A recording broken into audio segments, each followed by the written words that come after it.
बंदी छोड़ सतगुरु रामपाल जी परमेश्वर जी की जय हो। सत्साई भाई और बहनों, पुस्तक मानवता का गिरता हास तथा विकास, इसके ऊपर वीडियो बनाने की श्रृंखला जारी है।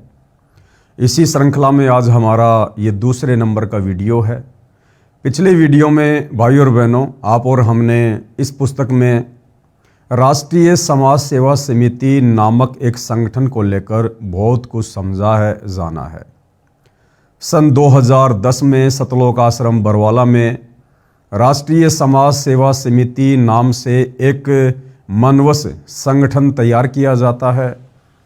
इस संगठन को तैयार करने में परम पूज्य सतगुरु रामपाल जी परमेश्वर जी की किसी भी प्रकार की कोई भूमिका नहीं होती है।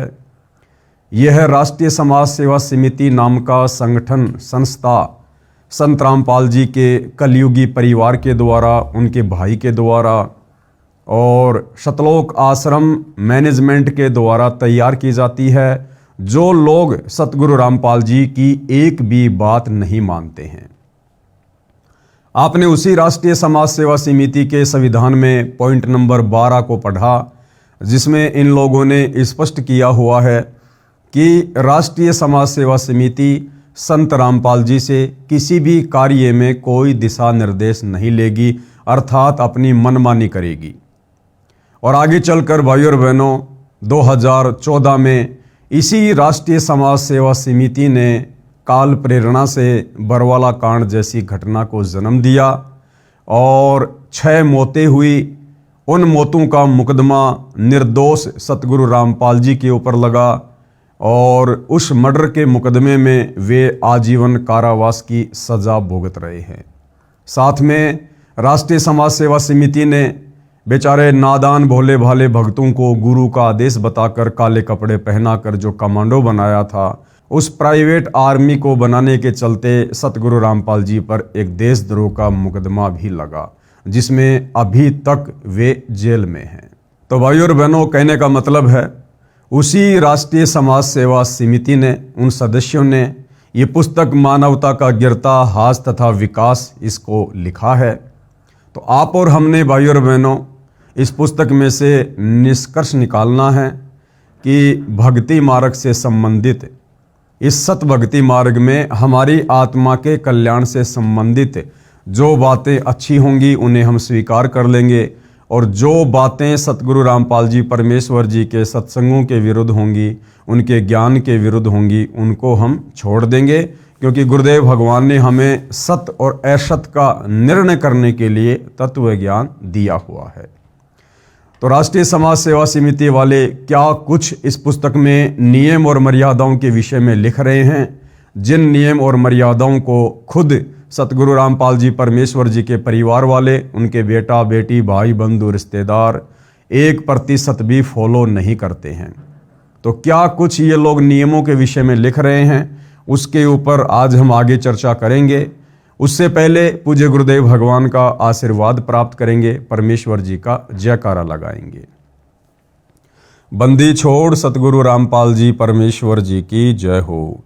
परमपिता परमात्मा, सारी सृष्टि के सर्जनहार, कुल मालिक, असंख्य ब्रह्मांडों के स्वामी, जगत गुरु, तीनों लोकों में प्रवेश करके सबका धारण पोषण करने वाले राजाधिराज, आत्माधार, नाथों के नाथ, देवों के देव महादेव, सर्वेश्वर महेश्वर, मृत्युंजय, अजरो अमर, आदि अनादि सनातनी प्रभु, जगत पिता जगदीश्वर, श्री श्री 1008 की उपाधि के वास्तविक अधिकारी, अकाल मूरत सौद स्वरूपी राम वासुदेव, सर्वगतम ब्रह्म, परम पूज्य, प्रथम पूज्य, परम शांत, परम पुरुष, परम धनी, परम दयालु, सत्य कबीर, हक्का कबीर, अल्लाहु कबीर, अल्लाहु अकबर, बाखबर अल्लाह ताला, जगत के तारणहार, जगत के मुक्तिदाता, जगत के जगन्नाथ, हारे के सहारे, हिंदुओं के राम, मुसलमानों के अल्लाह, सिखों के वाहिगुरु, ईसाइयों के मसीह, दया के सागर दयानिधि, करुणा के सागर करुणानिधि, स्वयंभू परिभू, संकट मोचन, कष्ट हरण, मंगल करण, दुख भंजन, अविगत कबीर, निर्विकार निर्विषम परमात्मा, अलय अलेख सतगुरु, आदि अनादि सतगुरु, असली मर्यादा पुरुषोत्तम, असली राम, असली कृष्ण, असली घनश्याम, असली मुरारी, राजाओं के राजा, महाराजाओं के महाराजा, शहंशाहों के शहंशाह, सम्राटों के सम्राट, भगवानों के भगवान, अल्लाहों के अल्लाह, प्रभुओं के प्रभु, मसीहाओं के मसीह, सच्चे वाहेगुरु, बाबाओं के बाबा, पीरों के पीर, सेठों के सेठ, जगत सेठ, सावड़सा सेठ, सर्वगुण संपन्न, अनंत कोटि कलाओं के स्वामी, अनंत कोटि ब्रह्मांडों के नायक, योगियों में महायोगी, ध्यानियों में महाध्यानी, सिद्धों में परम सिद्ध, ज्ञानियों में तत्व ज्ञानी, ब्रह्म ज्ञानी, महाज्ञानी, परम ज्ञानी, सर्वश्रेष्ठ ज्ञानी, विज्ञानी, युवा कबीर, समर्थ कबीर, असमवात, अमित ओझा, सच्चे रहनुमा, करीम अल्लाह, सुभान अल्लाह, दुनिया के अंतिम पैगंबर, 8 सितंबर 1951 से गांव धनाना, जिला सोनीपत, हरियाणा, भारतवर्ष की पावन भूमि पे प्रकट रियल कल की भगवान श्री नारायण साकार हरि, श्री बाबा साहेब, नूर अनंत परमात्मा, सच्चे दरवेश, सच्चे बाखबर, संत शिरोमणि सतगुरु रामपाल जी परमेश्वर जी के चरण कमल में साध संगति से जुड़े हुए देश विदेश से आप और हम सभी सत्सेवक भाई बहनों का अनंत कोटि दंडवत प्रणाम। तो भाई और बहनों, पुस्तक मानवता का गिरता हास तथा विकास, इसमें आगे बढ़ते हैं कि समाज में एक शिष्टाचार लाने के लिए किन किन नियम और मर्यादाओं की आवश्यकता है। दुराचार का पाप। हमारे कुछ सदस्य झूठे मुकदमों में, जिनका उल्लेख पुस्तक न्यायालय की गिरती गरिमा में है, रोहतक जेल में थे। वहां पर कई व्यक्ति मिले जो बलात्कार के अपराध में कैद काट रहे थे। वे पछता रहे थे, बता रहे थे कि दुर्भाग्य ने ऐसा घिनौना कर्म करा दिया, न समाज में इज्जत रही, धन भी बहुत खर्च हो गया, घर का कार्य भी ठप पड़ा है। अब हम बहुत पश्चाताप कर रहे हैं तथा अब सर्व स्त्री बहन के तुल्य लग रही हैं। भक्तों ने बताया कि यदि आप जी ने संत रामपाल जी महाराज का सत्संग सुना होता तो ये विचार आप पाप करने से पहले करते और महापाप तथा जेल के दुख से बच जाते।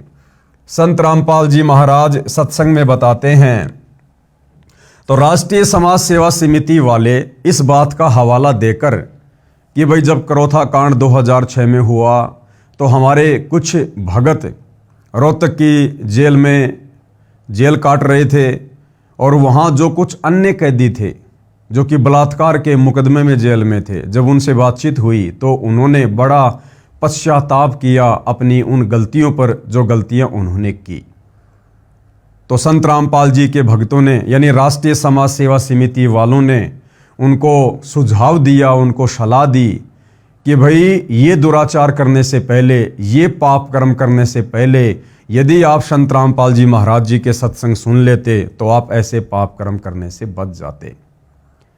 भाई और बहनों, फिर उसके बाद 2014 में बरवाला कांड के समय संत रामपाल जी के भगत होने के बावजूद, उनके अनेकों सत्संग सुनने के बावजूद, 15-15, 20-20 साल से उनकी शरण में होने के बावजूद बरवाला कांड के समय मनमाना आचरण करते समय इन राष्ट्रीय समाज सेवा समिति वालों ने क्यों नहीं सोचा कि आज तुम लोग जिस प्रकार से सतगुरु रामपाल जी के ज्ञान विरुद्ध उनके भक्तों को बरगलाकर, उन्हीं के आदेश बताकर, उनको कमांडो बनाकर प्रशासन के साथ में पंगा ले रहे हो, आगे चलकर इसका क्या नतीजा निकलेगा।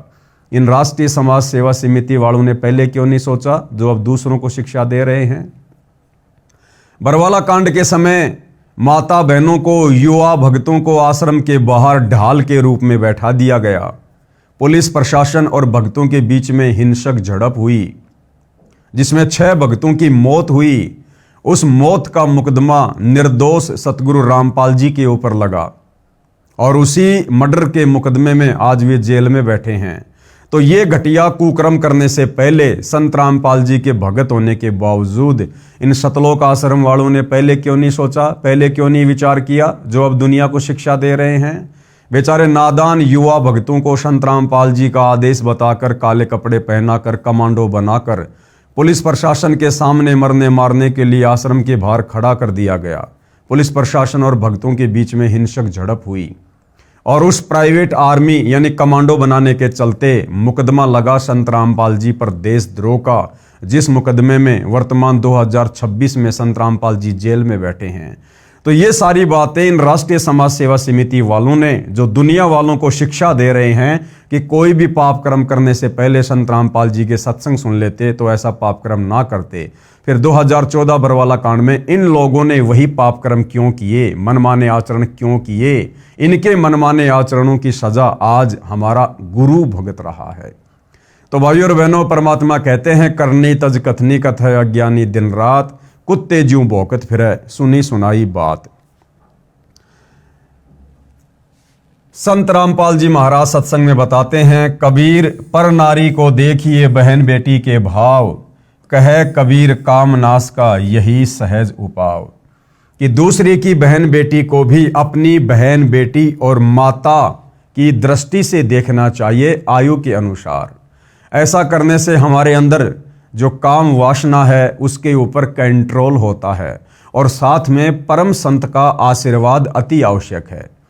यदि आपको परम संत की शरण प्राप्त नहीं है, उनका आशीर्वाद प्राप्त नहीं है, तो भाई और बहनों, कबीर जी की वाणियाँ कितना ही पढ़ लो, कितना ही दिन में इनको घोट लो, इन वाणियों का किसी प्रकार से कोई असर स्त्री या पुरुष के ऊपर नहीं होना है।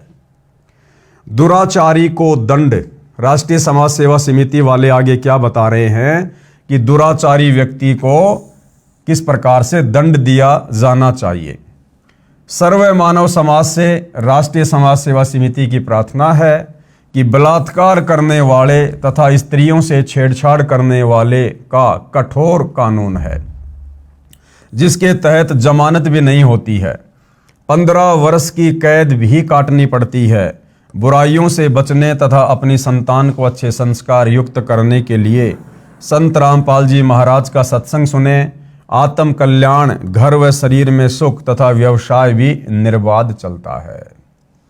यानी दुराचार करने वाले व्यक्ति को कानून के अनुसार कठोर सजा दी जाती है। उसको आजीवन उम्र कैद की सजा या 15 वर्ष कैद की सजा या अन्य प्रकार से उसको यातनाएं भी दी जाती है।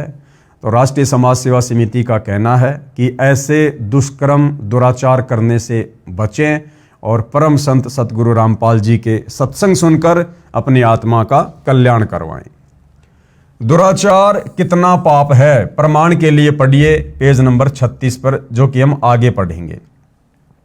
विचार करें, यदि आपकी बहन बेटी से कोई गलत गतिविधि करे तो आपको कैसा लगेगा। बिल्कुल सही बात है जो राष्ट्रीय समाज सेवा समिति वाले कह रहे हैं कि विचार करो, बलात्कार करने वालों, दुराचार करने वालों, यदि आपकी बहन बेटी के साथ में कोई बलात्कार करे, कोई दुराचार करे तो आपको कैसा लगेगा।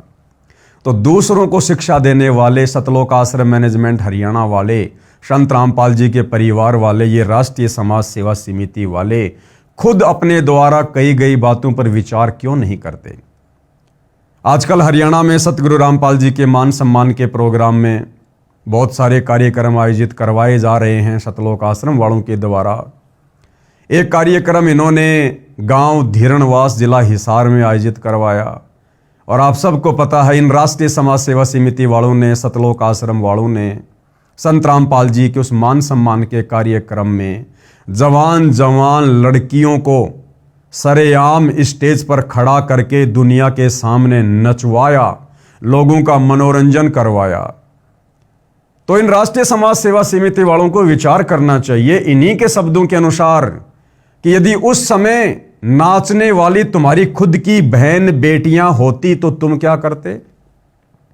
यदि उस समय तुम्हारी खुद की बहन बेटियों को नाचने के लिए खड़ा किया जाता तो तुम क्या करते राष्ट्रीय समाज सेवा समिति वालों।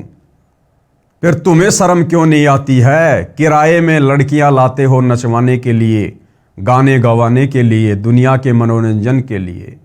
तो तुम लोग भी तो जरा विचार करो कि जो कर्म तुम वर्तमान में कर रहे हो वो क्या अध्यात्म के अनुसार, सामाजिक व्यवस्था के अनुसार उचित हैं, जो तुम दूसरों को शिक्षा दे रहे हो।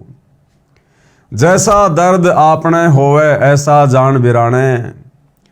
अधिक ज्ञान के लिए पढ़ें पुस्तक के पेज नंबर 36 का विवरण। वर्तमान के संत शास्त्र विरुद्ध ज्ञान तथा नाम मंत्र प्रदान कर रहे हैं।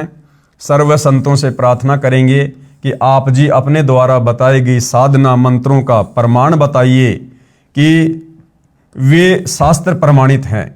यदि नहीं है तो आप जी श्रद्धालुओं का जीवन नष्ट ना करें। राष्ट्रीय समाज सेवा समिति वाले, सतलोक आश्रम वाले दुनिया भर के नकली संतों को क्या शिक्षा दे रहे हैं कि आप वर्तमान में जो साधना भगत समाज को बता रहे हैं, सुमरण करने के लिए जो मंत्र दे रहे हैं, आप इनका कोई शास्त्रों से प्रमाण दीजिए, अन्यथा लोगों के जीवन को बर्बाद ना कीजिएगा। तो हम साध संगति से जुड़े भाई बहन इन राष्ट्रीय समाज सेवा समिति वालों से, संत रामपाल जी के परिवार वालों से हम भी प्रार्थना करते हैं कि आप लोगों ने संत रामपाल जी की गैर हाजिरी में धनाना गांव में जो बैडमिंटन का स्टेडियम बनवा दिया गेम खेलने के लिए, क्या सतगुरु रामपाल जी के भक्ति मार्ग में, उनकी पुस्तकों में, उनके सत्संगों में या कबीर जी के भक्ति विधान में कहीं इस बात का कोई प्रमाण है कि भक्तों ने गेम वगैरह खेलना चाहिए या दुनिया को गेम खिलाने के लिए उनका सहयोग करना चाहिए? क्योंकि भक्ति मार्ग में गलत काम करना या दूसरों से करवाना या करने में सहयोग देना सब महापाप के समान है। तो आप सतलोक आश्रम वालों ने जो गांव धनाना में बैडमिंटन का स्टेडियम बनवा कर दे दिया गांव वालों को, क्या ये उचित है? किसी शास्त्र में इसका कोई प्रमाण है?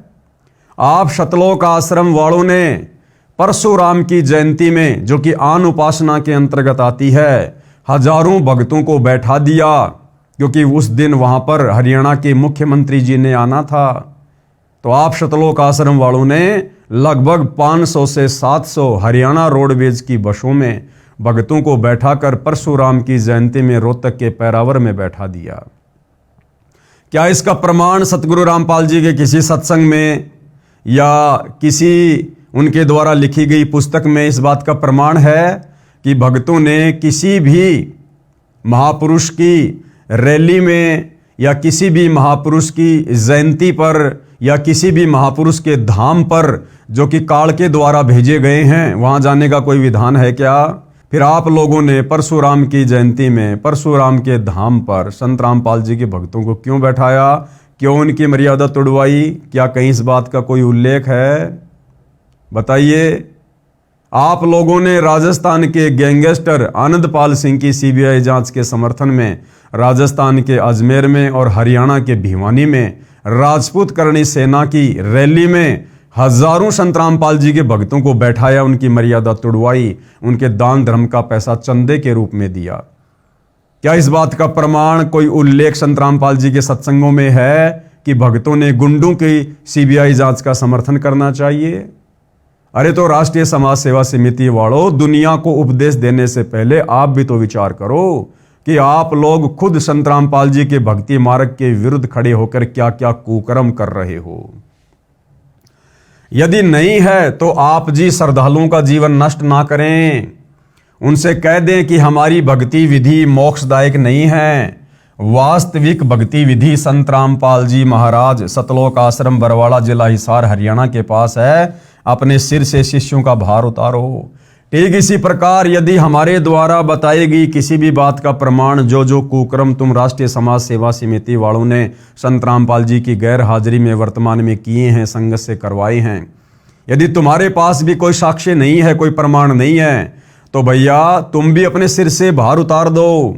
सभी संगत वालों से, सभी भक्तों से हाथ जोड़कर कह दो कि भाई हम राष्ट्रीय समाज सेवा समिति वालों के पास, सतगुरु रामपाल जी के परिवार वालों के पास संगत का मार्गदर्शन करने के लिए कुछ भी नहीं है। हम लोगों ने बहुत सारी गलतियां की, तुम लोगों की मर्यादा तोड़वाई, और भाई आप ऐसा करो, सारे के सारे भगत, सारे के सारे सतलोक आश्रमों में आने वाले श्रद्धालु साध संगति के वीडियो देखना शुरू कर दो, ज्ञान को आधार बनाओ। तो भाई इस प्रकार से आप लोग भी संगत का जो भार आप लोगों ने उनकी मर्यादा तुड़वाकर, भक्ति विरुद्ध कर्म करवाकर जो भार अपने सिर पर चढ़वा लिया है, आप भी जरा उस भार को हल्का कर दो, वरना भोगने में फिर बड़ी पीड़ा का सामना करना पड़ेगा। शास्त्र प्रमाणित भक्ति जानने के लिए कृपया पढ़िए पुस्तक ज्ञान गंगा तथा देखिए टीवी चैनल साधना शाम को 7:45 पर। आगे राष्ट्रीय समाज सेवा समिति वाले बताते हैं कि और क्या क्या नियम हैं। चोरी, जुआ आदि अपराध करने से मानव को अध्यात्म ज्ञान के आधार से बचाना। कबीर मांस बखे और मद पीवे और धन वेश्या से खाए, जुआ खेले चोरी करे वो अंत समोड़ा जाए। जो व्यक्ति मांस खाते हैं और शराब पीते हैं या किसी भी प्रकार का नशा करते हैं और लड़कियों से वेश्यावृत्ति करवाकर धन कमाते हैं, जुआ खेलते हैं और चोरी करते हैं, कबीर परमेश्वर कहते हैं अंत में उनका सर्वनाश होता है, उनका सत्यानाश होता है। चोर सदा दुखी रहता है। एक चोर ने एक भगत किसान का बैल चुरा लिया। किसान के पास एक ही बैल था। परमेश्वर कबीर जी उस किसान के गुरुजी थे। बैल के चोरी होने की बात जब किसान ने गुरुजी को बताई तो परमेश्वर कबीर जी ने कहा, बच्चा परमात्मा पर विश्वास रख, सब ठीक हो जाएगा। कबीर सत मत छोड़े सूरमा, सत छोड़े पत जाए, और सत के बांधे लक्ष्मी फेर मिलेगी आए। देखिए भाइयों और बहनों, कितनी अजब गजब की शिक्षा यहाँ सतगुरु रामपाल जी परमेश्वर जी के सत्संगों में हमें मिलती है। लेकिन ये राष्ट्रीय समाज सेवा समिति वाले, सतलोक आश्रम वाले, सतगुरु रामपाल जी के बेटा बेटी, भाई बंधु रिश्तेदार इन शिक्षाओं पर 1% भी अमल नहीं करते हैं। यहाँ पर किस कथा का जिक्र कर रहे हैं कि एक बार एक किसान था जो कि कबीर परमात्मा जी का भगत था। क्योंकि कबीर परमेश्वर समय समय पर अनेक प्रकार के चोले धारण करके, साधु संत महात्मा, जिंदा महात्मा का रूप धारण करके अपने तत्व ज्ञान का प्रचार प्रसार करने के लिए धरती पर आते रहे हैं।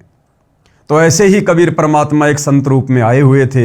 एक किसान जो उनका शिष्य था, एक चोर ने उस किसान का, उस भगत का एक बैल चुरा लिया।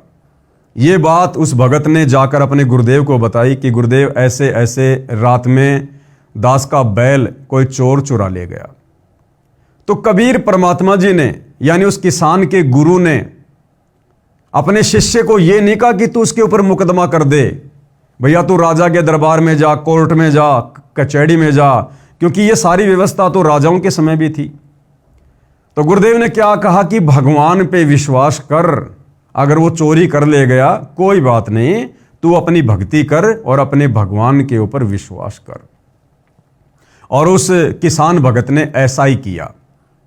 अब ये राष्ट्रीय समाज सेवा समिति वाले भी तो उसी कबीर भगवान के भगत हैं।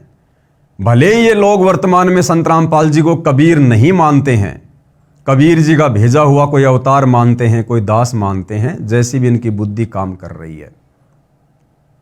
लेकिन ये लोग क्या कर रहे हैं वर्तमान में, कथा क्या सुना रहे हैं और आचरण उसके बिल्कुल विपरीत। मुझ पवन दास के ऊपर 2022 में इन्हीं सतलोक आश्रम वालों ने, संत रामपाल जी के परिवार वालों ने संत रामपाल जी के पास, यानी अपने गुरु के पास हिसार जेल में मेरी शिकायत भेजी, झूठी शिकायत कि गुरुजी वो पवन दास संगत को लूट रहा है, यानी चोरी कर रहा है, लोगों से पैसा ऐंठ रहा है। और इन सतलोक आश्रम वालों ने संत रामपाल जी के द्वारा मेरे ऊपर झूठा 420 का मुकदमा करवा दिया। अब बताइए भाइयों और बहनों, कथा तो सुना रहे हैं उस किसान की और कबीर परमात्मा की, और कबीर परमात्मा ने किसान से कहा कि बेटा कोई बात नहीं, भगवान पे विश्वास रख। और यहां ये राष्ट्रीय समाज सेवा समिति वाले क्या कर रहे हैं, ये मुझ पवन दास के ऊपर अपने गुरु को सलाह देकर कि गुरुजी पवन दास के ऊपर मुकदमा करो। ये लोग खुद भगत होने के बावजूद अपने भगवान को, अपने गुरु को शिक्षा देकर और अपने गुरु भाई के ऊपर मुकदमा करवा रहे। तो भाइयों और बहनों, करनी तज कथनी कथ, अज्ञानी दिन रात, कुत्ते ज्यों भौंकत फिरे, सुनी सुनाई बात। संत रामपाल जी की शिक्षा का 1% भी असर उनके परिवार को या सतलोक आश्रम मैनेजमेंट हरियाणा को नहीं है।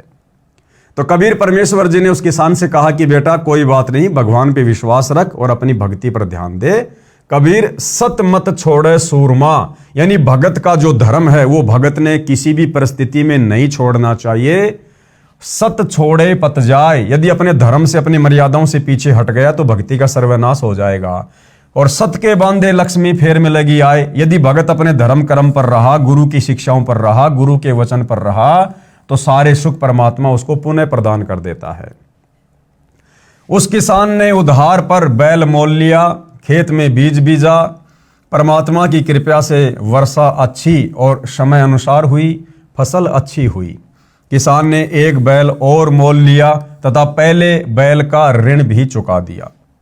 1 साल के बाद वही चोर फिर रात्रि में उसी किसान के दोनों बैल चुरा ले गया।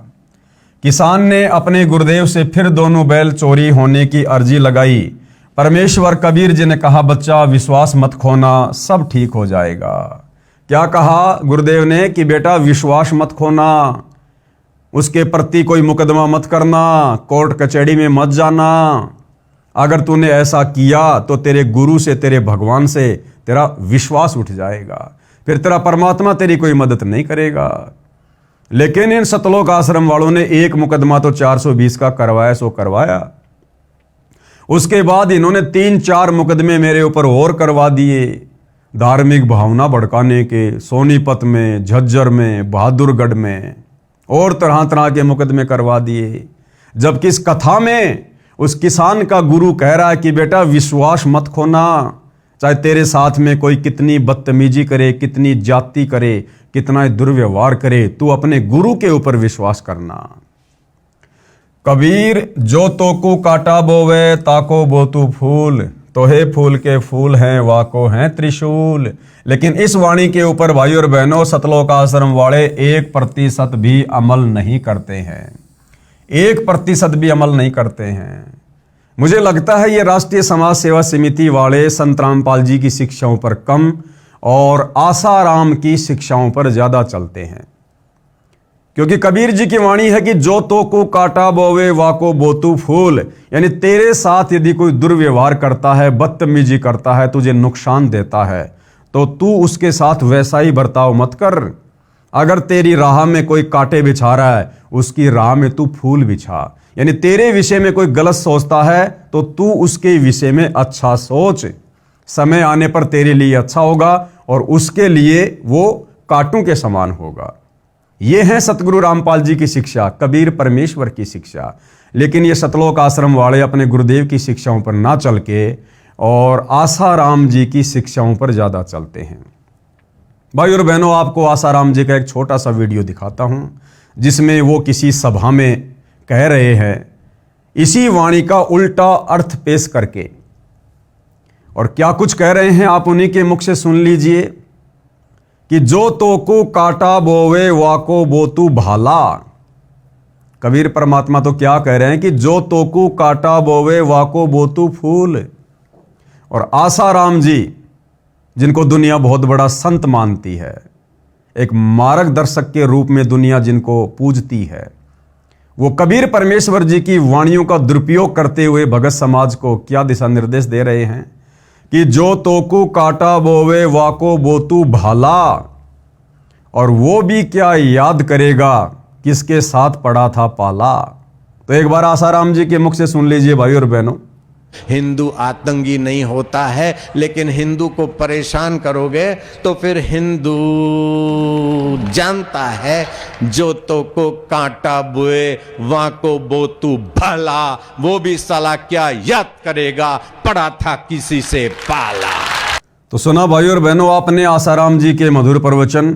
तो मुझे लगता है ये राष्ट्रीय समाज सेवा समिति वाले, संत रामपाल जी के परिवार वाले, ये संत रामपाल जी से ज्यादा आसाराम जी के सत्संगों से प्रभावित हैं, जिस कारण से आए दिन सत्सेवकों के ऊपर झूठे मुकदमे करते रहते हैं। किसान ने 2 बैल उधार मोल लिए, खेत बीजा, परमेश्वर की कृपा हुई, समय पर अच्छी वर्षा होने से बहुत अच्छी फसल हुई। किसान ने 2 बैलों का ऋण चुकाया तथा 2 बैल और खरीदे तथा अधिक जमीन पर खेती की। एक नौकर हाड़ी भी रख लिया। 1 वर्ष के पश्चात वही चोर फिर उसी किसान के घर पर चोरी करने के मकसद से गया। उसने सोचा था कि किसान के अब कोई बैल नहीं होगा, फिर भी एक बार देख लेता हूं। देखा तो किसान के घर पर 4 बैल खड़े थे। यह दृश्य देखकर चोर ने सोचा कि मैंने इसके 3 बैल चुराए, मेरे पास एक भी पैसा नहीं है। लड़का बीमार हुआ तथा पत्नी बीमार हुई। सर्व पैसा जो 3 बैल बेचकर प्राप्त किया था सब खर्च हो गया और किसान के घर 4 बैल बंधे हैं। यह एक आश्चर्य की बात है। चोर ने रात्रि में आंगन में सोए किसान को जगाया। किसान ने पूछा कि कौन है भाई? चोर ने कहा कि मैं चोर हूं। किसान ने सोचा कि कोई मजाक कर रहा है। कहा कि चोर है तो अपना काम कर, मुझे सोने दे। चोर ने कहा जो कार्य मैं करता था वह अब करने का मन नहीं बन रहा। हे किसान, मैंने तेरे 3 बैल चुराए, मेरे पास आज 1 पैसा नहीं है, कुछ कर्जा भी हो गया है। आपके पास पहले 2 बैल थे, अब देखा तो आपके पास 4 बैल हैं, इसका राज जानना चाहता हूं। किसान ने कहा कि मैंने गुरु बना रखा है, गुरु पूरा है, उन्होंने बताया है कि जो चोरी करते हैं उनका सर्वनाश होता है। प्राणी को केवल किस्मत में लिखा ही मिलता है। यदि कोई चोरी, रिश्वतखोरी या मिलावट आदि आदि करके धन प्राप्त करता है तो वह धन उसके पास नहीं रहेगा। या तो परिवार रोगी हो जाएगा, सारा धन खर्च हो जाएगा, या स्वयं रोगी होकर सर्व पैसा खर्च करेगा। तथा चोरी करना एक घोर पाप है। चोरी वाला धन नहीं रहता, केवल पाप शेष रह जाते हैं। वह पाप जो चोरी करने से हुआ वह चोर को भोगना पड़ता है। किसी का बैल बनेगा, किसी की भैंस या गाय बनकर ऋण उतारेगा। ये सब सुनकर चोर कांपने लगा तथा कहा, हे किसान, ये सब कुछ मेरे साथ हो चुका है। यानी चोरी करने के बाद जो जो उसके दुष्परिणाम होते हैं भाई, वो सब कुछ मेरे साथ हो चुके हैं। मेरा पूरा परिवार बीमार पड़ा है, मेरे ऊपर कर्जा हो गया है, मैं भी अशांत हूं, मुझको बचाव का रास्ता बताइए। किसान ने उस चोर को गुरुजी से मिलाया तथा सर्व दास्ता सुनाई। गुरुजी ने कहा, बच्चा अच्छा है, अब भी सुधर जा, तेरे सर्व पाप परमात्मा क्षमा कर देगा। क्योंकि भाई और बहनों, जिस समय कबीर परमेश्वर स्वयं तत्वदर्शी संत के रूप में धरती पर प्रकट होते हैं, उस समय ये परमात्मा हमें किस्मत से अधिक भी देता है। लेखनी इस कबीर परमेश्वर जी के हाथ में होती है, सच्चे सतगुरु के हाथ में होती है। ये परमात्मा चाहे तो हमारे असंख्य युगों के पाप कर्मों को डिलीट कर सकता है, उनके ऊपर जो है वो क्रोश मार सकता है, उनको समाप्त कर सकता है। ये सतगुरु के हाथ में होता है। अपनी वाणी में भी परमात्मा कहते हैं कि भाई, मासा घटे ना तिल बधे, विधाता लिखे जो लेख, पर साचा सतगुरु मेट कर ऊपर मार दे मेख। भक्ति कर, अपने परिवार को भी दीक्षा दिला दे। चोर ने स्वयं नाम दीक्षा ली तथा परिवार को भी नाम दीक्षा दिलाई।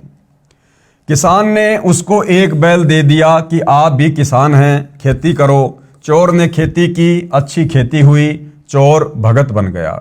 भगत चोर ने पहले वाले 3 बैल तथा 1 बैल जो किसान ने स्वेच्छा से दिया था, उन सब के पैसे किसान भगत को दे दिए। अपने कुकृत्य की समायाचना की। किसान ने कहा कि भगत, मुझे तो परमात्मा ने इन बैलों के पैसे उसी वर्ष दे दिए थे, आप ये सारा धन गुरुजी को दान कर दो। भगत बने चोर ने सर्व धन गुरुजी को दे दिए। गुरुजी ने भंडारा भोजन में धर्म में लगा दिया। सजनों, यदि चोरी करने से धनी बनते तो सर्व चोर ही बन जाएं। भाई, अगर चोरी करने से, कुकर्म करने से, लोगों को ठगने से, रिश्वत लेने से, भ्रष्टाचार करने से अगर दुनिया धनवान बने तो आज भाई और बहनों, ईमानदारी से संसार में कोई भी कार्य नहीं कर रहा होता, सारे के सारे चोर बने होते। लेकिन ऐसा नहीं होता है। इसलिए परमात्मा पर विश्वास रखकर नेक नीति से भक्ति करें तथा अपना घर, खेत, दुकान या नौकरी का धंधा भी करते रहें। परमात्मा शास्त्र अनुकूल साधना करने वाले भगत को किसी वस्तु का अभाव नहीं रहने देता। पाप का दंड भी समाप्त करके परमात्मा भगत को सुखी कर देता है। प्रमाण देखिए इसी पुस्तक के पेज नंबर 118 पर। इसलिए इस आपराधिक कर्म से बचें और नेक जीवन जिएं। आगे है जुआ। जुआ खेलना कितना हानिकारक है। जो जुआ खेलते हैं, सट्टा लगाते हैं, उनका सर्वनाश होता है।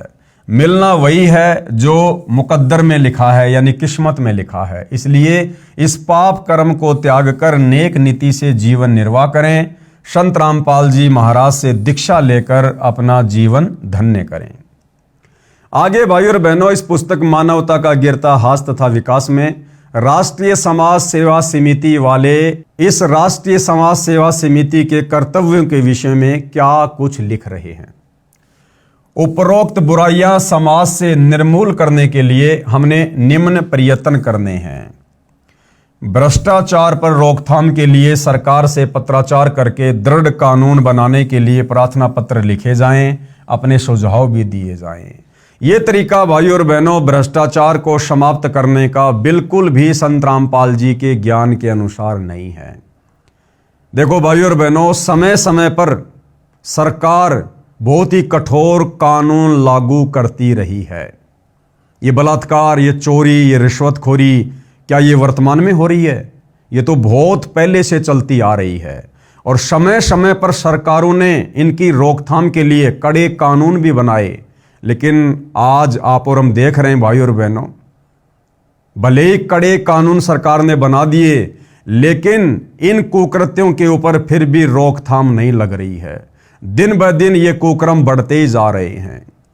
तो राष्ट्रीय समाज सेवा समिति वालों का ये कहना कि लेटर वगैरह लिखकर, चिट्ठी वगैरह लिखकर सरकार को देनी चाहिए कि कड़े कानून बनाए जाएं, भ्रष्टाचार पर रोक लगाई जाए, ये समाधान भ्रष्टाचार को समाप्त करने का नहीं है। भाइयों और बहनों, विचार करें, जिस प्रकार से आप और हम ज्यादातर भगत भाई बहन सतगुरु रामपाल जी की शरण में आने से पहले कितने बड़े दुराचारी थे, कितने बड़े निकम्मे थे, कितने बड़े भ्रष्टाचारी थे, कितने बड़े कुकर्मी थे। लेकिन सतगुरु रामपाल जी परमेश्वर जी की शरण में आने के बाद हमने ना तो सरकार को कोई पत्राचार करना पड़ा, ना कोई लेटर लिखना पड़ा, ना अन्य किसी प्रकार से कोई प्रयत्न करना पड़ा। और आज हमारे अंदर कितना परिवर्तन ऑटोमेटिक आ चुका है। जो कुकर्म हम किया करते थे, आज हम उन कुकर्मों के विषय में सोचकर भी परेशान हो जाते हैं, हैरान हो जाते हैं, करना तो बहुत दूर की बात है। तो ये सारा सब कुछ कैसे हुआ? इतना परिवर्तन कैसे संभव हुआ? सतगुरु रामपाल जी के सत्संग सुनकर, उनकी शरण में आकर और उनके बताए अनुसार मर्यादित सतभक्ति करने से। तो जिस प्रकार आप और हमारे अंदर परिवर्तन आया, क्योंकि हम भी इसी समाज के हिस्से हैं, इसी समाज के हिस्से थे, और जिन कुकर्मों को समाप्त करने की बात यहाँ की जा रही है, वो सारे कुकर्म कहीं न कहीं थोड़े बहुत आप और हम भी किया करते थे। तो बदलाव कैसे आया? सतभक्ति करने से, सतगुरु के आशीर्वाद से। तो इसी प्रकार भाइयों और बहनों, केवल सरकार को लेटर लिखने से, पत्राचार करने से इन वर्तमान बुराइयों के ऊपर विजय प्राप्त नहीं की जा सकती है। समय समय पर सरकारें कड़े कानून लेकर आती हैं, लेकिन फिर भी कोई विशेष बदलाव समाज में नजर नहीं आता।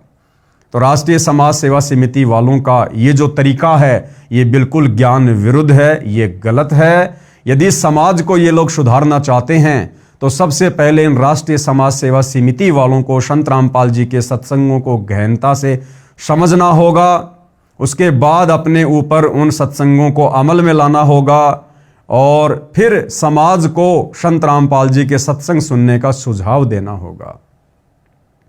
क्योंकि भाइयों और बहनों, परमात्मा जी कहते हैं कि जब तक हम अपने गुरुदेव के वचनों पर अमल नहीं करेंगे, तो हमारे द्वारा दिए गए सुझाव अन्य लोगों के ऊपर कारगर सिद्ध नहीं होंगे, यानी हमारे शब्दों का दूसरों के ऊपर खास प्रभाव नहीं होगा।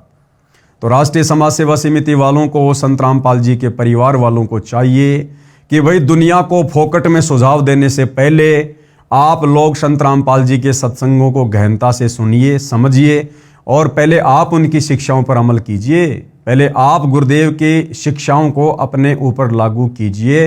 पहले आप एक अच्छे भगत बनिए, अच्छे नागरिक बनिए, अपने आचार विचार व्यवहार में परिवर्तन लाइए। उसके बाद आप दूसरों को शिक्षा दीजिए, और वो भी सतगुरु जी के ज्ञान के अनुसार, ना कि इस प्रकार से सरकारों को लेटर लिखने वाली। लेटर लिखने से परिवर्तन नहीं होता।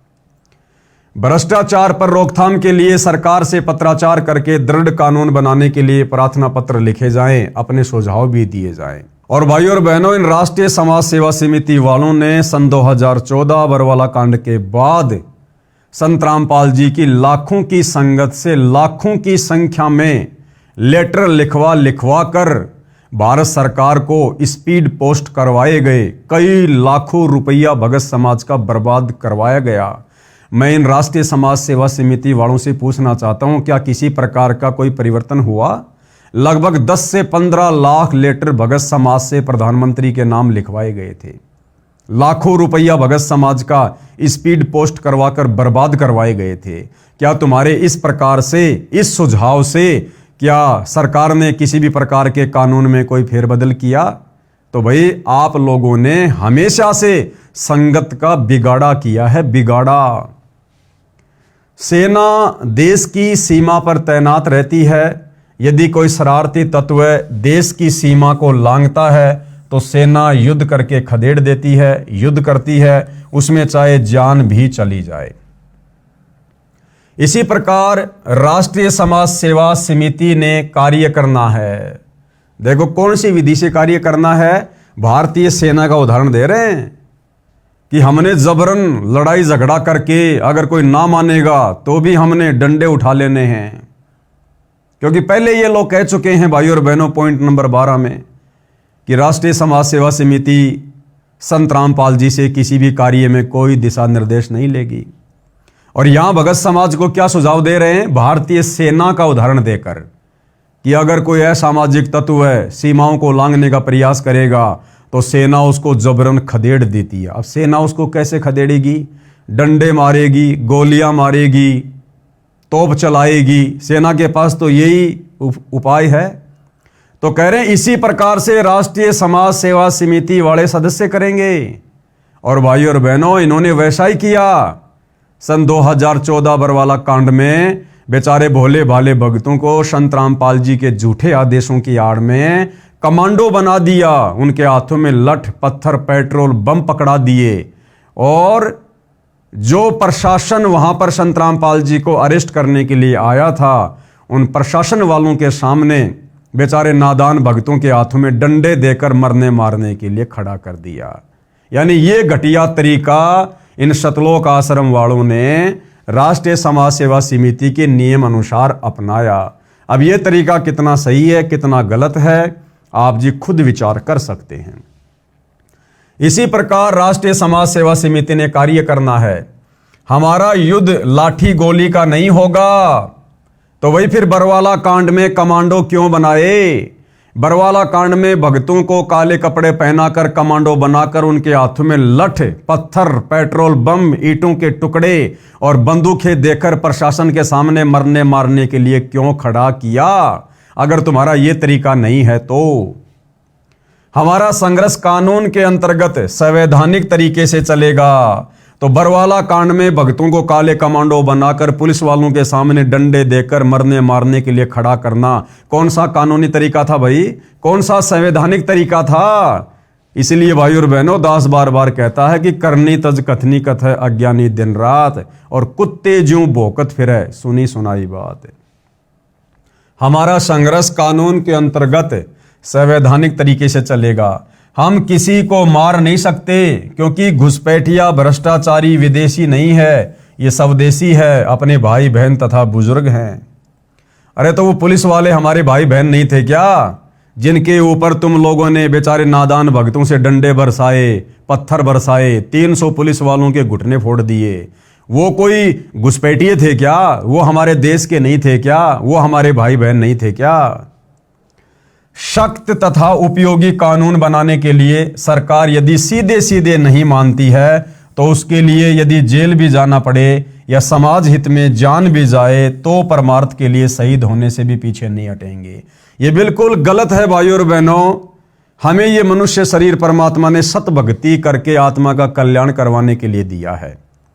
हमने इस प्रकार से देश और दुनिया को सुधारने के चक्कर में जो तरीके गुरुदेव के विधान के विपरीत हैं, हमने अपनी जान सस्ते में नहीं गंवानी है। ये तो बेबुद्धि के लोग हैं, सतलोक आश्रम वाले, संत रामपाल जी के बेटा बेटी, भाई बंधु रिश्तेदार। ये तो अपना कुछ भी नियम बना के डाल देंगे यहां पर। हम लोगों ने इनके नियमों के अनुसार नहीं चलना। यदि हम संत रामपाल जी के फॉलोवर हैं तो हमने संत रामपाल जी के द्वारा बताए गए नियमों पर ही चलना है। हम क्यों अपनी जान देंगे भाई और बहनों? अरे जिस दिन हम सुधर जाएंगे, हमारा परिवार सुधरेगा, परिवार सुधरेगा तो एक ना एक दिन वो समाज भी सुधरेगा, वो गांव भी सुधरेगा, गांव सुधरेगा तो एक ना एक दिन वो देश भी सुधरेगा। तरीका ये है, रोडों पर खड़े होकर रैलियां करके, धरने प्रदर्शन करके और जबरदस्ती सरकार से पंगा लेकर हमने सस्ते में जान नहीं देनी। परमात्मा कहते हैं ये देही सस्ती नहीं, महंगी रत्नों मोल, ये तो रत्नों से भी महंगी है। मानव जन्म दुर्लभ है, ये मिले न बारंबार, जैसे तरवर से पत्ता टूट गिरे बहुर न लगता डार। तो भाइयों और बहनों, ये जितने भी नियम बताए जा रहे हैं, ये सारे के सारे नियम इस राष्ट्रीय समाज सेवा समिति के हैं और सतगुरु रामपाल जी के ज्ञान से इनका एक भी नियम मेल नहीं खाता है। तो हम लोगों ने इस राष्ट्रीय समाज सेवा समिति अर्थात संत रामपाल जी के परिवार के अनुसार नहीं, हमने तो सतगुरु रामपाल जी के द्वारा दिखाए गए रास्ते पर चलना है। कबीर तरवर यानी वृक्ष, सरवर यानी सरोवर और संतजन और चौथा बरस में और परमार्थ के कारणे चारों धारें दे। कबीर नर संसारी लगन में दुख सह करोड़ा और परमार्थ के कारणे जितना सह उतना थोड़ा। तो ये जो वाणी है भाई और बहनों कबीर परमात्मा की, जिसका उल्टा अर्थ ये राष्ट्रीय समाज सेवा समिति वाले निकाल रहे हैं कि नर संसारी लगन में दुख सह करोड़ा, यहां पर सुख इन्होंने गलती से लिख दिया है। नर संसारी लगन में दुख सह करोड़ा और गुरु शरण और परमार्थ में जो सह सो थोड़ा। यानी कबीर परमात्मा कह रहे हैं कि एक सांसारिक व्यक्ति अपनी रोजी रोटी के चक्कर में, बच्चों को पढ़ाने के चक्कर में, अपनी सामाजिक व्यवस्थाओं के चक्कर में, भौतिक सुख सुविधाओं के चक्कर में, काम धंधे के चक्कर में करोड़ों दुख सहन करता है, लेकिन फिर भी हार नहीं मानता। इसी प्रकार जब हमें गुरु जी की भक्ति मिल जाए, गुरु जी की शरण प्राप्त हो जाए, तो भक्ति को सफल करने के लिए गुरु के नियमों पर चलते हुए, संघर्ष करते हुए यदि भगत ने करोड़ों दुख भी सहन करने पड़े तो भी थोड़े हैं। अरे वो सांसारिक व्यक्ति जो करोड़ों दुख सहन कर रहा है, उसको कुछ नहीं मिलना, अंत में गधा का गधा रहेगा, 84 में जाएगा, नरक भोगेगा। और हमें तो भक्ति करके सब कुछ मिलेगा, मोक्ष मिलेगा, परलोक मिलेगा। तो उसमें यदि हम कितने ही कष्ट क्यों ना सहें, वो भी थोड़े हैं। भगत ने संघर्ष करते हुए हार नहीं माननी चाहिए। इस वाणी का अर्थ तो ये है। और ये सतलोक आश्रम वाले इस वाणी का क्या अर्थ निकाल रहे हैं कि यदि सरकार सीधे सीधे हमारी बात नहीं मानेगी, भ्रष्टाचार को समाप्त नहीं करेगी, तो हम लोग अपनी जान भी दे देंगे। हम सारे कष्ट सहेंगे, धरने करेंगे, रैलियां करेंगे, प्रदर्शन करेंगे, डंडे खाएंगे, डंडे भी मारेंगे, जेल में भी जाएंगे, मरना पड़े तो मर भी जाएंगे, सारे कष्ट सहन करेंगे। भाइयों और बहनों, इन्हीं राष्ट्रीय समाज सेवा समिति वालों ने सन 2014 बरवाला कांड से पहले संत रामपाल जी की शिक्षाओं के विरुद्ध होकर सतलोक आश्रम बरवाड़ा में भक्तों को कुछ पर्चे बांटे गए थे। वो पर्चा उस समय मुझदास के हाथ भी लगा था और उस पर्चे में इन लोगों ने साफ साफ लिखा हुआ था कि सारनाम प्राप्त भक्तों को जब भी आदेश मिले राष्ट्रीय समाज सेवा समिति से किसी भी मीटिंग में आने का, कहीं भी जाने का, किसी भी सेवा का, यदि वो खाना खा रहा हो तो खाने को बीच में छोड़कर पहले सेवा में जाएगा। और यदि उस भगत को सीने पर गोली भी खानी पड़े तो भी पीछे नहीं हटेगा। अब बताओ भाइयों और बहनों, सतगुरु रामपाल जी ने सन 1994 से अपने भक्ति मार्ग की शुरुआत की। क्या कभी गुरुदेव भगवान ने इस प्रकार से कभी कोई बातें कही? क्या गुरुदेव भगवान ने कभी इस प्रकार का कोई सख्त आदेश अपने भक्तों को दिया? कभी नहीं। तो ये सारे के सारे उल्टे कर्म सतगुरु रामपाल जी के रहते सहते भी और आज उनकी गैर हाजिरी में ये राष्ट्रीय समाज सेवा समिति वाले कर रहे हैं, उनके परिवार वाले कर रहे हैं। तो भाई और बहनों, हमने तो शिक्षा लेनी है। आज हमें गुरुदेव भगवान ने इस योग्य बना दिया, अपना तत्व ज्ञान देकर हम सही और गलत का निर्णय कर सकते हैं। कौन भक्ति मार्ग में रक्षक है, कौन भक्षक है, हम इसका भली भांति निर्णय कर सकते हैं और इसी आधार से फिर हमने भक्ति मार्ग पर चलना है। इसके अतिरिक्त मानव समाज तथा सरकार में कार्यरत अधिकारियों, कर्मचारियों, राजनेताओं, जजों तथा सरकार के मंत्रियों आदि आदि को अध्यात्म ज्ञान जो परमात्मा का विधान है उससे भी परिचित करवाना है। उसके लिए धार्मिक पुस्तक ज्ञान गंगा का प्रचार करना है। और इन्हीं राष्ट्रीय समाज सेवा समिति वालों ने 2014 बरवाला कांड के समय उन जजों के खिलाफ पुस्तकें लिखकर जजों को गालियां निकालकर अभद्र भाषाओं का प्रयोग करके न्यायालय की गिरती गरिमा, भ्रष्ट जज कुमारक पर ऐसी ऐसी पुस्तकें लिखकर भक्तों के माध्यम से इस ज्ञान गंगा पुस्तक के बजाय उन पुस्तकों को उन जजों की टेबल के ऊपर रखवाया गया। उन पुस्तकों को पढ़कर वो जज भड़के और उन्हें संत रामपाल जी के खिलाफ गैर जमानती वारंट निकाला। और उसी के चलते भाइयों और बहनों ये बरवाला कांड हुआ। तो यहाँ तो क्या शिक्षा दे रहे हैं, ज्ञान गंगा पुस्तक को जजों को देने की बात कर रहे हैं और बरवाला कांड के समय जजों के खिलाफ पुस्तकें लिखकर और जजों की टेबल पर सेवा करवाई गई। उसके बाद उन जजों ने भी बरवाला कांड में अच्छे से राष्ट्रीय समाज सेवा समिति वालों की जेल में डालकर सेवा करवा दी। सत्संग प्रवचनों की डीवीडी का जनता में प्रचार करना है।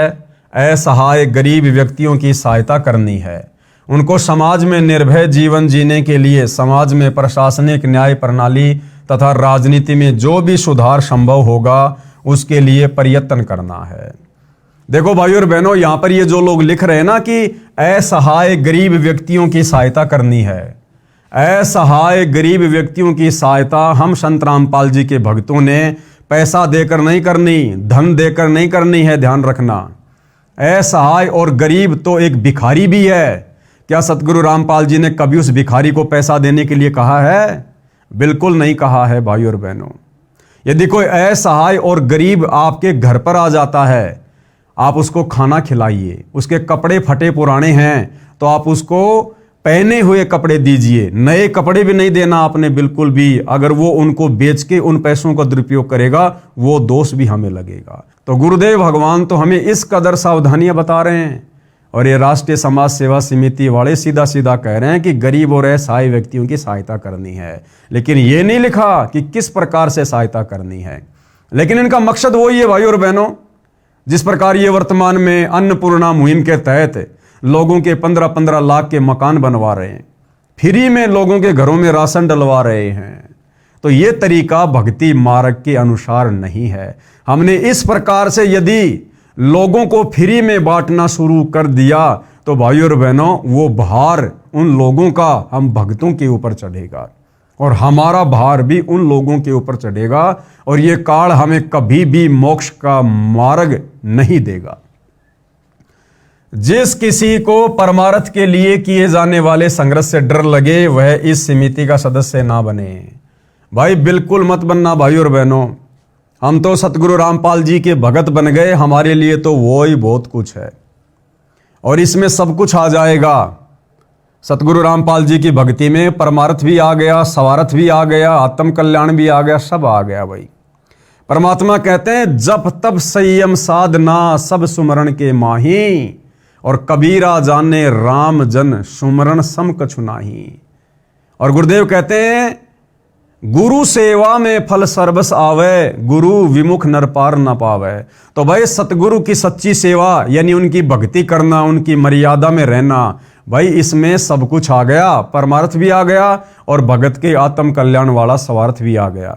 तो भाई हमें तो राष्ट्रीय समाज सेवा समिति का सदस्य 100 में भी नहीं बनना है भाई। हम तो सतगुरु रामपाल जी के भगत बन गए, हमारे लिए तो यही काफी है।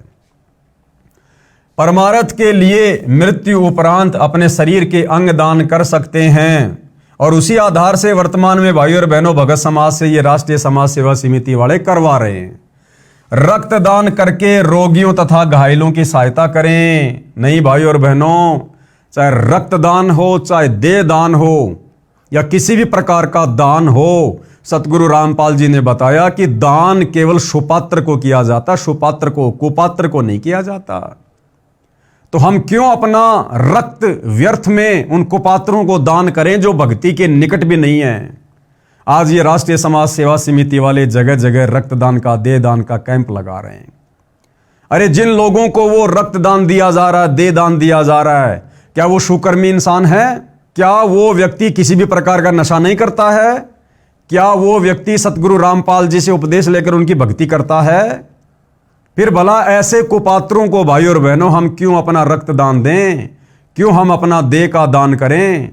अब मान लीजिए कोई व्यक्ति बीमार है और आप भगत हैं, आपने उसको रक्त दान कर दिया और भाई और बहनों वो व्यक्ति फिर से स्वस्थ होकर शराब पीने लगेगा, मांस खाने लगेगा, उल्टे कार्य करने लगेगा, आन उपासना करने लगा, तो आपने अपना वो दान कुपात्र को दे दिया और आपके रक्त से पुनः जीवित होकर वो जितने भी कुकर्म करेगा उसका भोग उसी अनुपात में आपको भी भोगना पड़ेगा। यहां पर राष्ट्रीय समाज सेवा समिति वाले दे दान की बात कर रहे हैं, जो कि सतगुरु रामपाल जी के भक्ति विधान और नियमों के विपरीत है। भाई भगत को तो दे दान की जरूरत नहीं पड़ेगी।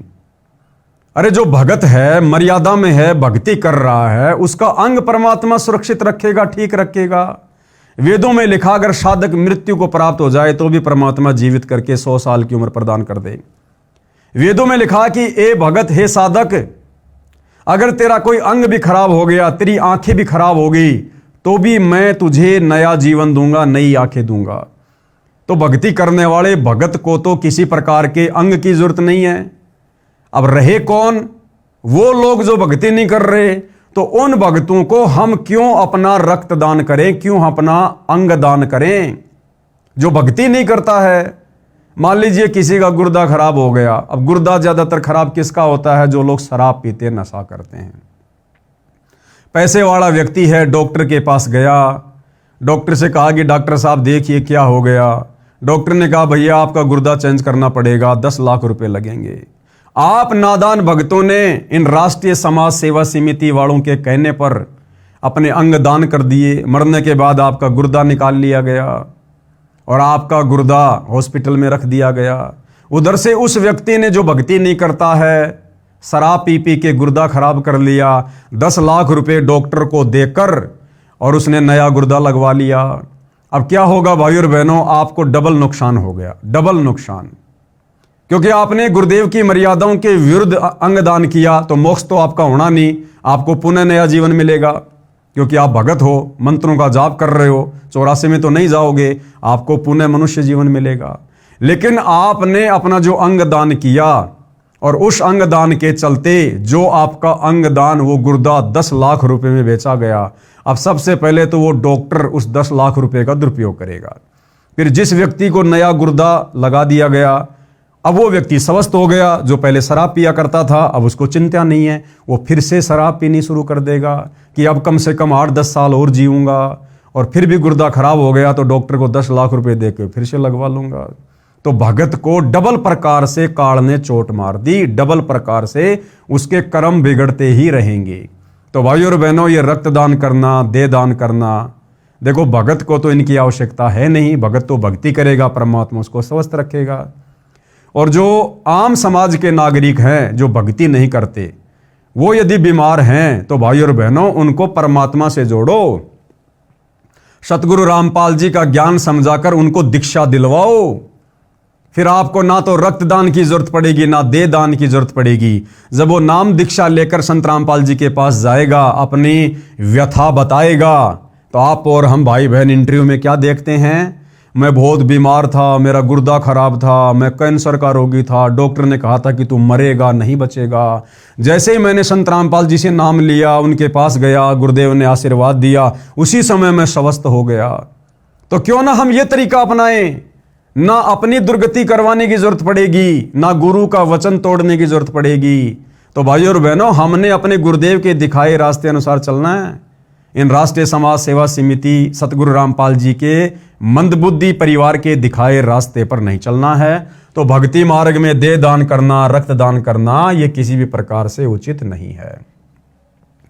समिति का सदस्य बनने के लिए शर्तें। अब राष्ट्रीय समाज सेवा समिति वाले क्या कह रहे हैं कि यदि आपने इस समिति का सदस्य बनना है तो हमारे कुछ नियम हैं, कुछ शर्तें हैं। अब भाई और बहनों, अभी तक की वीडियो में आपको समझ में आ गया होगा कि हम तो भाई सौपन में भी ऐसी समिति का सदस्य नहीं बनने वाले हैं। बाकी जो बनना चाहे तो उन लोगों के लिए क्या क्या नियम है सुन लीजिएगा। राष्ट्रीय समाज सेवा समिति का सदस्य बनने के लिए निम्न शर्तें हैं। सबसे पहली क्या शर्त है?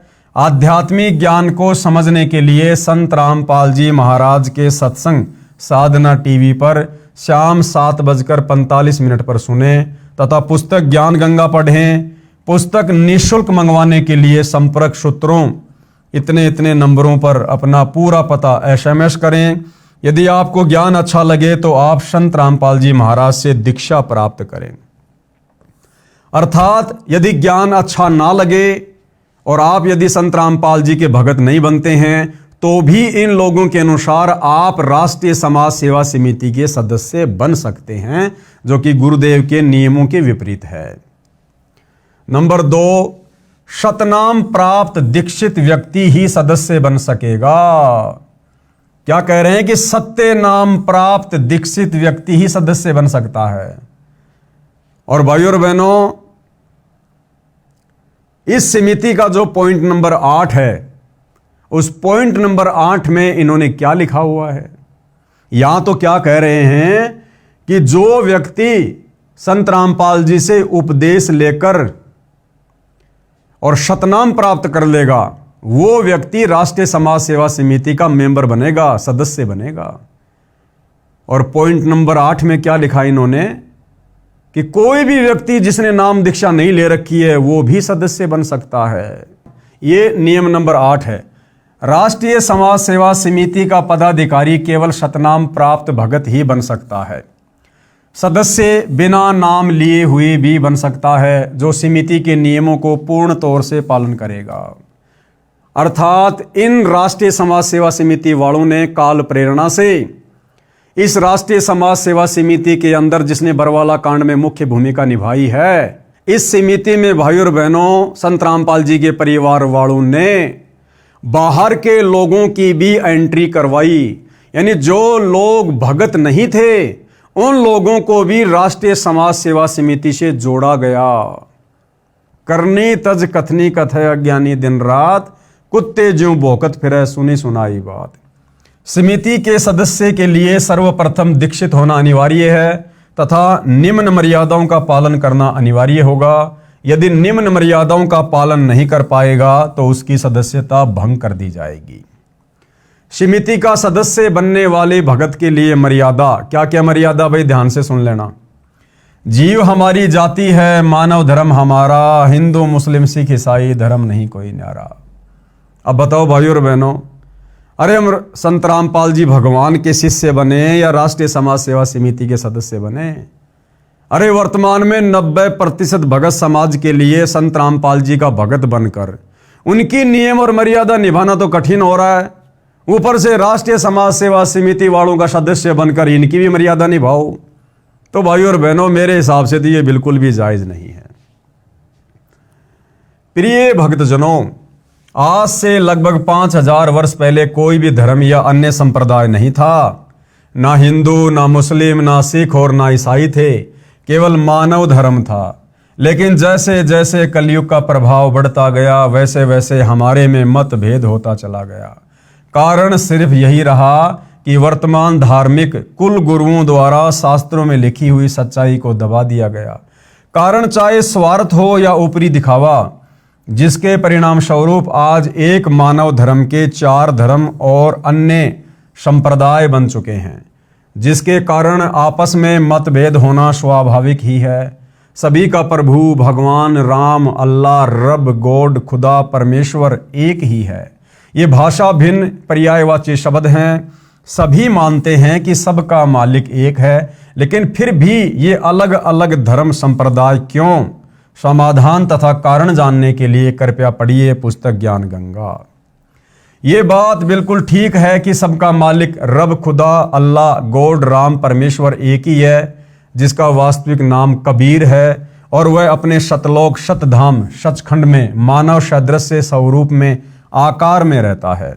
लेकिन अब हिंदू तो कहते हैं कि हमारा राम बड़ा है, मुस्लिम कहते हैं कि हमारा अल्लाह बड़ा है, ईसाई कहते हैं कि हमारा ईसा मसीह बड़ा है और सिख कहते हैं कि हमारे गुरु नानक साहिब जी बड़े हैं। ऐसे कहते हैं जैसे 4 नादान बच्चे कहते हैं कि ये मेरा पापा, दूसरा कहेगा ये मेरा पापा है तेरा नहीं है, तीसरा कहेगा ये तो मेरा पिताजी है जो सबसे बड़ा है, और फिर चौथा कहेगा कि अरे नहीं नादानो, ये है मेरा डैडी है, तुम्हारा नहीं है, जबकि उन चारों का पिता वही एक ही है। इन्हीं नादान बच्चों की तरह आज हमारा मानव समाज लड़ रहा है। कोई कहे हमारा राम बड़ा है, कोई कहे खुदाई रे, कोई कहे ईसा मसीह बड़ा, ये बाटा रहे लगाई रे। जबकि हमारे सभी धार्मिक ग्रंथों व शास्त्रों में उस एक प्रभु मालिक रब खुदा अल्लाह राम साहिब गोड परमेश्वर की प्रत्यक्ष नाम लिखकर महिमा गाई है कि वह एक मालिक प्रभु कबीर साहिब है जो शतलोक में मानव सदृश स्वरूप में आकार में रहता है। वेद, गीता, कुरान, बाइबल जो 3 पुस्तकों तौरात, जबूर तथा इंजिल का संग्रह है, और गुरु ग्रंथ साहिब, ये सब लगभग मिलते जुलते ही हैं। यजुर्वेद के अध्याय 5 के श्लोक नंबर 32 तथा अध्याय 29 मंत्र 25 में, सामवेद के संख्या नंबर 1400-822 में, अथर्ववेद के कांड नंबर 4 के अनुवाक 1 के श्लोक नंबर 7 में, ऋग्वेद के मंडल नंबर 9 सूक्त 86 मंत्र 26-27, ऋग्वेद मंडल 9 सूक्त 82 मंत्र 1-2-3 में, तथा ऋग्वेद मंडल 9 सूक्त 96 मंत्र 17-18, ऋग्वेद मंडल 9 सूक्त 20 मंत्र 1 में, और अनेकों स्थानों पर कबीर यानी कबीर नाम लिखकर बताया है कि पूर्ण ब्रह्म कबीर कबीर देव है जो शतलोक में आकार में रहता है। गीता जी चारों वेदों का संक्षिप्त सार है। गीता जी भी उसी सतपुरुष पूर्ण ब्रह्म कबीर की तरफ संकेत करती है। गीता जी के अध्याय 15 के श्लोक नंबर 16-17, अध्याय 18 के श्लोक नंबर 46, 62 अध्याय 8 के श्लोक नंबर 8 से 10 तथा 22 में अध्याय 15 के श्लोक नंबर 4 में उसी पूर्ण परमात्मा की भक्ति करने का संकेत किया है। श्री गुरु ग्रंथ साहिब पेज नंबर 24 पर और प्रश्न नंबर 721 तथा 731 पर नाम लिखकर धानक जुलाहा कबीर साहिब की महिमा गाई है। इसी प्रकार कुरान और बाइबल एक ही शास्त्र समझो, दोनों लगभग एक ही संदेश देते हैं कि उस कबीर अल्लाह की महिमा बयान करो जिसकी शक्ति से ये सब सृष्टि चलायमान है। कुरान शरीफ में सूरत फुरकानी नंबर 25 की आयत नंबर 52 से 59 तक में कबीरन, खबीरा, कबीरू आदि शब्द लिखकर उसी एक कबीर अल्लाह की पाकी बयान की हुई है, यानी उनकी महिमा की हुई है कि ए पैगंबर अर्थात मोहम्मद उस कबीर अल्लाह की पाकी बयान करो, यानी उसकी महिमा करो जो 6 दिन में अपनी शक्ति से सृष्टि रचकर 7वें दिन तख्त पर जा बिराजा अर्थात सतलोक में जाकर विश्राम किया। वह अल्लाह प्रभु कबीर है। इसी का प्रमाण बाइबल के अंदर उत्पत्ति ग्रंथ में सृष्टि क्रम में बाइबल के प्रारंभ में ही 7 दिन की रचना में दिया हुआ है। सभी संतों व ग्रंथों का सार यही है कि पूर्ण गुरु जिसके पास तीनों नाम हों और नाम देने का अधिकार भी हो, उनसे नाम लेकर जीव को जन्म मृत्यु रूपी रोग से छुटकारा पाना चाहिए, क्योंकि हमारा उद्देश्य आपको काल की कारागार से छुटवाकर अपने मूल मालिक कबीर देव कबीर साहिब के सतलोक को प्राप्त करवाना है। कबीर देव ने अपनी वाणी में कहा है कि एक जीव को काल साधना से हटाकर पूर्ण गुरु के पास लाकर सत उपदेश दिलाने का पुण्य इतना होता है जितना करोड़ गाय बकरे आदि प्राणियों को कसाई से छुटवाने का होता है। क्योंकि जो अबोध मानव शरीरधारी प्राणी गलत गुरुओं द्वारा बताई गई शास्त्र विरुद्ध साधना से काल के जाल में फंसा कर न जाने कितने दुखदायी 84 लाख योनियों के कष्ट को झेलता रहता है, जब यह जीवात्मा कबीर देव कबीर साहिब की शरण में पूरे गुरु के माध्यम से आ जाती है, नाम से जुड़ जाती है, तो फिर इसका जन्म तथा मृत्यु का कष्ट सदा के लिए समाप्त हो जाता है और सतलोक में वास्तविक परम शांति को प्राप्त करता है। जब तक संसार में रहेगा यहाँ भी कष्टों का निवारण होगा तथा सुखी जीवन जिएगा। भाइयों और बहनों, ये जो कुछ ज्ञान आधारित बातें हैं, जो प्रकरण है, ये सतगुरु रामपाल जी के द्वारा लिखी गई पुस्तकों से, उनके सत्संगों से इन राष्ट्रीय समाज सेवा समिति वालों ने ज्यों का त्यों लेकर यहाँ पर लिख दिया है। अब प्रश्न आता है कि आजकल गुरु ज़्यादा से ज़्यादा शिष्य बनाकर अपनी योग्यता का प्रमाण दिखाते हैं, अर्थात हर कोई 4 कथा सीख लेता है और कहता है कि मैं भी नाम देता हूं और भोली आत्माओं को काल के जाल में डाल देता है। चूंकि शास्त्रों के विरुद्ध नाम उपदेश देने वाले और जपने वाले सभी निश्चित ही नरक के अधिकारी होंगे और उनको नरक में उल्टा लटकाया जाएगा। ये कथन शास्त्र, गीता, वेद व सर्व ग्रंथ ही बताते हैं। इसी कथन को सिद्ध करने के लिए एक संक्षिप्त कथा बताता हूं।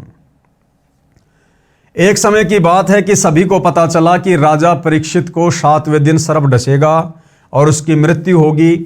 इस बात का पता लगने पर सभी ने सोचा कि 7 दिनों तक राजा परीक्षित को भागवत की कथा सुनाई जाए, ताकि इसका यहाँ से मोह हट जाए और प्रभु के चिंतन में लग जाए, क्योंकि मरते समय जिसकी जैसी भावना होती है वह उसी को प्राप्त होता है।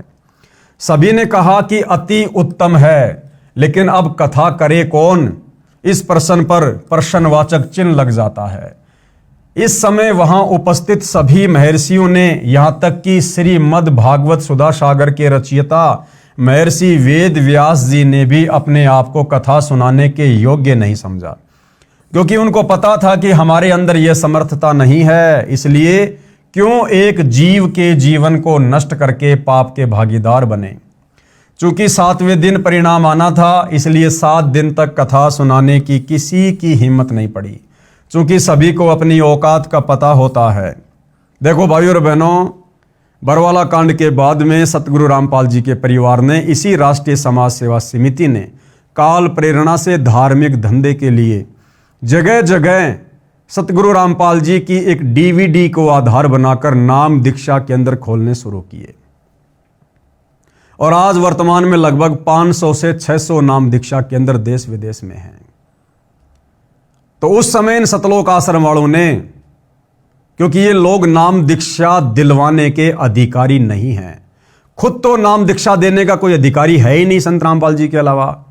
संत रामपाल जी की गैर हाजिरी में, उनके भक्ति विधान अनुसार कोई भी व्यक्ति वर्तमान में उस DVD को आधार बनाकर भी दीक्षा दिलवाने का अधिकारी नहीं है। लेकिन बरवाला कांड के बाद जगह जगह नाम दीक्षा केंद्र खोले जाने लगे और वहां पर भक्तों की ड्यूटी लगाई जाने लगी कि भगत जी इस नाम दीक्षा केंद्र पर आप दीक्षा दिलाओगे, आप दीक्षा दिलाओगे। लेकिन उस समय भाइयों और बहनों, किसी भी भगत ने काल प्रेरणा से विचार नहीं किया। उस काल प्रेरणा के अंतर्गत उस समय मैं पवन दास भी था। उस समय तक मुझे इस राष्ट्रीय समाज सेवा समिति के सतगुरु रामपाल जी के परिवार वालों के घटिया मनसूबों का ज्ञान नहीं था और मेरे घर पर भी, जो मैं किराए में जयपुर में रहता था, इन राष्ट्रीय समाज सेवा समिति वालों ने कुछ दिनों के लिए नाम दीक्षा केंद्र खोला। मैं भी भक्तों को दीक्षा दिलाने लगा। लेकिन भाइयों और बहनों, मैं आज अपनी उस महागलती के लिए, महाभूल के लिए गुरुदेव से बारंबार क्षमा याचना करता रहता हूं। मुझे पश्चाताप है कि मैंने अनधिकारी होते हुए वो जिम्मेदारी उस समय गुरु की गैर हाजिरी में बिना गुरु से आदेश लिए क्यों अपने हाथों में ली। मैं कितना बड़ा पाप का भागी बना।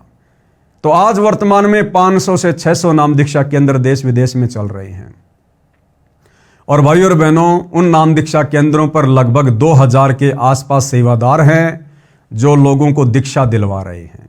क्या ये लोग DVD से दीक्षा दिलवाने के लिए अधिकारी हैं? क्या इन तमाम लोगों ने हिसार जेल में जाकर सतगुरु रामपाल जी से स्वयं साक्षात प्रत्यक्ष में आज्ञा ली है? नहीं ली है। तो भाइयों और बहनों, जिस प्रकार से द्वापर युग में खुद श्री सुधा सागर लिखने वाले वेद व्यास जी ने भी कह दिया कि भैया मैं भी कथा करने के लिए अधिकारी नहीं हूं, लेकिन वर्तमान में ये सतलोक आश्रम से जुड़े भगत जो सतगुरु रामपाल जी की एक भी मर्यादा में नहीं है, जिन लोगों की तमाम मर्यादाएं 2014 बरवाला कांड के बाद इसी राष्ट्रीय समाज सेवा समिति की बातों को अधिक महत्व देने के चलते मर्यादाएं खंडित हो चुकी हैं, आज ये तमाम लोग DVD से नाम दीक्षा दिलवा रहे हैं, नाम दीक्षा केंद्र खोल कर बैठे हुए हैं, जबकि ये लोग बिल्कुल भी अधिकारी नहीं है। ये लोग उल्टा सतगुरु रामपाल जी के दोषी बन रहे हैं। लेकिन द्वापर युग में उन ऋषि महर्षियों ने समझदारी दिखाई, जो समझदारी वर्तमान में संत रामपाल जी के इन नाम दीक्षा केंद्रों पर बैठे भक्तों ने भी नहीं दिखाई। चूंकि सभी को अपनी औकात का पता होता है, स्वर्ग से सुखदेव जी को भागवत की कथा करने के लिए बुलाया गया और तब राजा परीक्षित का मोह यहां से हटा और स्वर्ग की प्राप्ति हुई। स्वर्ग में सुख भोगने के पश्चात वापस नरक में और फिर लक 84 में चक्कर काटेगा। ये यहाँ का हार्ड एंड फास्ट रूल है, अर्थात अटल नियम है। ये उपलब्धि भी 3 लोक के पूर्ण गुरु बिना प्राप्त नहीं हो सकती।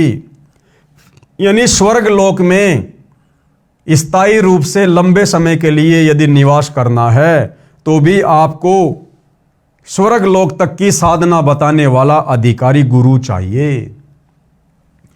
ठीक इसी प्रकार जब किसी स्थान पर प्रधानमंत्री आ रहा हो तो उनके आने से पहले 2-3 बहुत अच्छे वक्ता, गायक व तबले बेंजू बजाने वाले होते हैं जो बहुत सुरीली और आकर्षक आवाज से दर्शकों को प्रभावित करते हैं। लेकिन वे जो कह रहे हैं उनमें से एक बात भी करने में सक्षम नहीं है।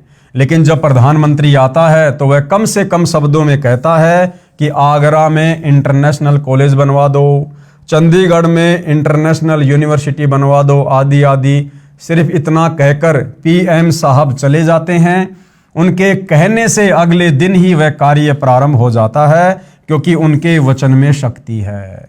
और यदि यही बात आप और मेरे जैसा आम व्यक्ति कहे तो हमारी बड़ी मूर्खता होगी, क्योंकि हमारे वचन में इतनी शक्ति नहीं है, जबकि प्रधानमंत्री के लिए यह सब साधारण बात है। इन तथ्यों को प्रमाणित करने के लिए कुछ निम्नलिखित वाणियां अवश्य पढ़िए और गहन विचार करें तथा अतिशीघ्र गुरु मंत्र प्राप्त करें। कबीर पंडित और मशालची दोनों सूझे नाही, औरों को करे चांदना रह आप अंधेरे माही। कबीर करनी तज कथनी कथ है, अज्ञानी दिन रात कुकर ज्यों भोकत फिरे सुनी सुनाई बात। गरीब बीजक की बाता कहें बीजक नाही हाथ, पृथ्वी डुबोवन उतरे कह कह मीठी बात। कबीर बीजक की बाता कहें बीजक नाही पाश, औरों को प्रमोद ही आपन चले निराश। कबीर कथनी के सूर्य घने कठे अतंबर ज्ञान, बाहर जवाब आवे नहीं लीद करे मैदान। ये सारी की सारी वाणियां भाई और बहनों इन राष्ट्रीय समाज सेवा समिति के वालों पर सटीक बैठती हैं। कथा करना व नाम उपदेश देना कोई बच्चों का खेल नहीं है। तो वर्तमान में भाई तुम लोग क्यों जगह जगह नाम दीक्षा केंद्र खोलकर लोगों को उपदेश दे रहे हो, लोगों को उपदेश दिलवा रहे हो? क्यों तुम लोगों ने सतगुरु रामपाल जी की डीवीडी को नाम उपदेश की प्रक्रिया को बच्चों का खेल बना के छोड़ दिया है, जो दूसरों को उपदेश दे रहे हो? कथा करना व नाम उपदेश देना कोई बच्चों का खेल नहीं है कि ली कांख में पोथी, चलो मैं भी कथा कर देता हूं, चलो मैं भी रामायण का पाठ कर देता हूं, गीता जी का पाठ कर देता हूं, ग्रंथ साहिब का पाठ कर देता हूं। अरे फिर तुम सतलोक आश्रम वाले वर्तमान में इन सतलोक आश्रमों में क्यों 3-3 दिन का पाठ कर रहे हो भाई? तुम भगत हो, भगवान थोड़ी हो। क्या तुम गरीबदास जी की वाणियों का पाठ करने के अधिकारी हो? सतगुरु रामपाल जी अपने सत्संग में कहते हैं, एक छोटा सा सत्संग सुनाता हूं। गुरुदेव भगवान कह रहे हैं कि आदरणीय गरीबदास जी की वाणियों को पढ़ने वाला महापुरुष भी गरीबदास जी के जितना ही पाक और पवित्र चाहिए। क्या तुम सतलोक आश्रम वालों में ये योग्यता है? क्या तुम सतलोक आश्रम वाले गरीबदास जी के समान पाक और पवित्र हो, जो लेके उस ग्रंथ साहिब को और 3-3 दिन का पाठ कर रहे हो? क्या कह रहे हैं सतगुरु रामपाल जी, एक बार ध्यान से सुन लीजिएगा। और गरीबदास जी की वाणी अवदास पढ़ा रहा है, क्योंकि इसको पढ़ने वाला भी उतना ही पवित्र चाहिए जितना महापुरुष हो, परमात्मा ने जिनको ज्ञान दिया था। तो जो इस दास के मुख से जो सुनोगे उसका असर न्यारा होगा। और इन्हीं सत्संग में कोई और करेगा भगत तो उससे लाभ नहीं होगा वो, क्योंकि अधिकारी के बिना यह काम करे को नहीं। और तो भाइयों और बहनों, सतगुरु रामपाल जी के सत्संगों के अनुसार, उनके भक्ति विधान के अनुसार कोई भी भगत आदरणीय गरीबदास जी की अमृतवाणियों का पाठ करने का अधिकारी नहीं है। तो दुनिया को शिक्षा देने वाले राष्ट्रीय समाज सेवा समिति वालों, आप लोग अपने ऊपर भी इन बातों को लागू करो। अर्थात सत्संग कर देता हूं और नाम भी दे देता हूं, आदि आदि। पूर्ण संत को ही कथा करने व उपदेश देने का अधिकार होता है, और उस कथा का समापन भी वही कर सकता है। फिर इन सतलोक आश्रमों में इन कथाओं का समापन कौन कर रहा भाई? उस पाठ का समापन कौन कर रहा है? भगती पाठ शुरू कर रहे हैं, भगती पाठ का समापन कर रहे हैं। तो ये तो परमात्मा के विधान के विपरीत हो रहा है। चूंकि पूर्ण संत के शब्द में शक्ति होती है, जैसे सुखदेव के शब्द में थी, जैसे कोई सत्संग करे और मान लो उसमें आम की महिमा बताए कि आम बहुत मीठा होता है, फलों का राजा होता है, उसका रंग पीला होता है, और यदि कोई आकर कहे कि ला भाई आम दो, तो वह सत्संग करने वाला कहे कि मेरे पास तो आम नहीं है। फिर लेने वाला कहे कि कहाँ मिलेगा, उसको जवाब मिले कि पता नहीं, आम तो निराकार है, वह दिखाई थोड़े देता है। फिर लेने वाला कहेगा कि अरे नादान, जब तेरे पास आम है ही नहीं और न ही तेरे को ये पता कि आम कहाँ से मिलेगा, साथ में कह रहा कि वह निराकार है, तो व्यर्थ में शोर मचाता क्यों फिर रहा है। कहने का अभिप्राय यह है कि तत्व ज्ञान रहित व बिना अधिकारी कथा करने वाले और उसके मुख से सुनने वाले सभी नरक के अधिकारी होते हैं। तो देख लो भाइयों और बहनों, ये राष्ट्रीय समाज सेवा समिति वाले वर्तमान में संत रामपाल जी के कार्यक्रम में जो दुनिया के मनोरंजन के लिए लड़कियां नचवा रहे हैं, गवैयों से गाने गवा रहे हैं, टोटल कार्य उनके मर्यादाओं के विपरीत कर रहे हैं। तो बताइए, इसी राष्ट्रीय समाज सेवा समिति के द्वारा जो जगह जगह नाम दीक्षा केंद्र खोले गए हैं या जगह जगह शतलोक आश्रम खोलकर जो पाठ प्रकाश किया जाता है, तो नादान भगत समाज को इन अनाधिकारियों को दिए गए दान का फल कैसे मिलेगा? नहीं मिलेगा। और इसी कारण से वर्तमान में संत रामपाल जी की संगत की दुर्गति हो रही है। यदि कोई व्यक्ति अपने आप ही गुरु बनकर शिष्य बना लेता है तो समझो अपने सिर पर भार चढ़ा लेता है, क्योंकि परमेश्वर का नियम है कि जब तक शिष्य पार नहीं होगा तब तक गुरु को बार बार जन्म लेते रहना पड़ता है। पूर्ण गुरु अधूरे शिष्यों से छुटकारा पाने के लिए ऐसी लीला किया करते हैं, और यही लीला 2014 बरवाला कांड के माध्यम से भाई और बहनों सतगुरु रामपाल जी ने की है। सन 1994 से उन्होंने नाम दीक्षा देनी शुरू की। 2014 तक देखा कि केवल भीड़ जमा हो रही है, ज्ञान को आधार कोई बना ही नहीं रहा। तो सतगुरु ने नकली शिष्यों का भार भी तो अपने सिर से उतारना था। तो इधर काल प्रेरणा से इन राष्ट्रीय समाज सेवा समिति वालों ने प्रपंच रचा, बरवाला कांड करवाया, और सतगुरु रामपाल जी ने इसी कांड के माध्यम से चुपचाप होकर अपने भक्तों की परीक्षा भी कर ली, और वर्तमान समय परीक्षा का ही चल रहा है। और हम देख रहे हैं भाई और बहनों, आए दिन ये जो राष्ट्रीय समाज सेवा समिति वाले संत रामपाल जी के बेटा बेटी भाई बंधु रिश्तेदार, ये कोऑर्डिनेटर जिस प्रकार से ज्ञान विरुद्ध कुकृत्य कर रहे हैं, स्पष्ट हो रहा है कि धीरे धीरे संगत में छटनी हो रही है, जिससे अज्ञानी शिष्यों को गुरु के प्रति नफरत हो जाती है। जैसे कबीर साहिब जब काशी में प्रकट हुए थे, उस समय कबीर साहिब के 64 लाख शिष्य बन गए थे। उनकी परीक्षा लेने के लिए कबीर साहिब ने काशी शहर की एक मशहूर वेश्या को सत्संग ज्ञान समझाने के लिए उसके घर पर जाना शुरू कर दिया, जिसको देख व सुनकर चेलों के दिल में गुरु के प्रति घृणा पैदा हो गई और सभी का अपने गुरु के प्रति विश्वास टूट गया। केवल 2 को छोड़कर सभी शिष्य गुरुविहीन हो गए। सतगुरु गरीबदास जी महाराज की वाणी में प्रमाण है, गरीब चंडाली के चौक में सतगुरु बैठे जाए, 64 लाख गारत गए यानी फैल हो गए, 2 रहे सतगुरु पाए। भड़वा भड़वा सब कोई कहे, जानत नाही खोज, दास गरीब कबीर कर्म से बांटत सिर का बोझ। हम आपसे यही प्रार्थना करना चाहते हैं कि सोच विचार कर सौदा करो। राष्ट्रीय समाज सेवा समिति वाले कह रहे हैं भैया सोच समझ के सौदा करना, राष्ट्रीय समाज सेवा समिति का सदस्य सोच समझ के बनना। हम संत रामपाल जी के परिवार वालों के पीछे अंधे होकर सोच समझ के चलना। सोच समझ के आप लोगों ने अपने गुरु जी के ज्ञान को महत्व देना है या राष्ट्रीय समाज सेवा समिति की बातों को महत्व देना है। हम आपसे यही प्रार्थना करना चाहते हैं कि सोच विचार कर सौदा करो। सामवेद के श्लोक नंबर 822 में, श्रीमद् भगवद गीता अध्याय 17 श्लोक 23 तथा कुरान शरीफ सुरती सूरा 42 आयत 1 में ऐन सीन काफ लिखा मंत्र ऐसे ही है। ऐन मतलब ओम है, सीन मतलब तत् तथा काफ मतलब सार नाम की ओर संकेत है। इन ग्रंथों में बताया गया है कि जीव की मुक्ति 3 नामों से होगी। प्रथम ओम, दूसरा है तत् और तीसरा सार नाम, जो सांकेतिक भाषा में सत कहा जाता है। ये गीता अध्याय 17 श्लोक 23 में भी प्रमाण है। ओम तत् सत मंत्र पूर्ण परमात्मा की भक्ति का है और श्री गुरु ग्रंथ साहिब में भी इसी का प्रमाण है। अग्नि पवन जमी ते पानी 3 नाम के दाशा, 3 नाम जपने का संकेत मिल रहा है।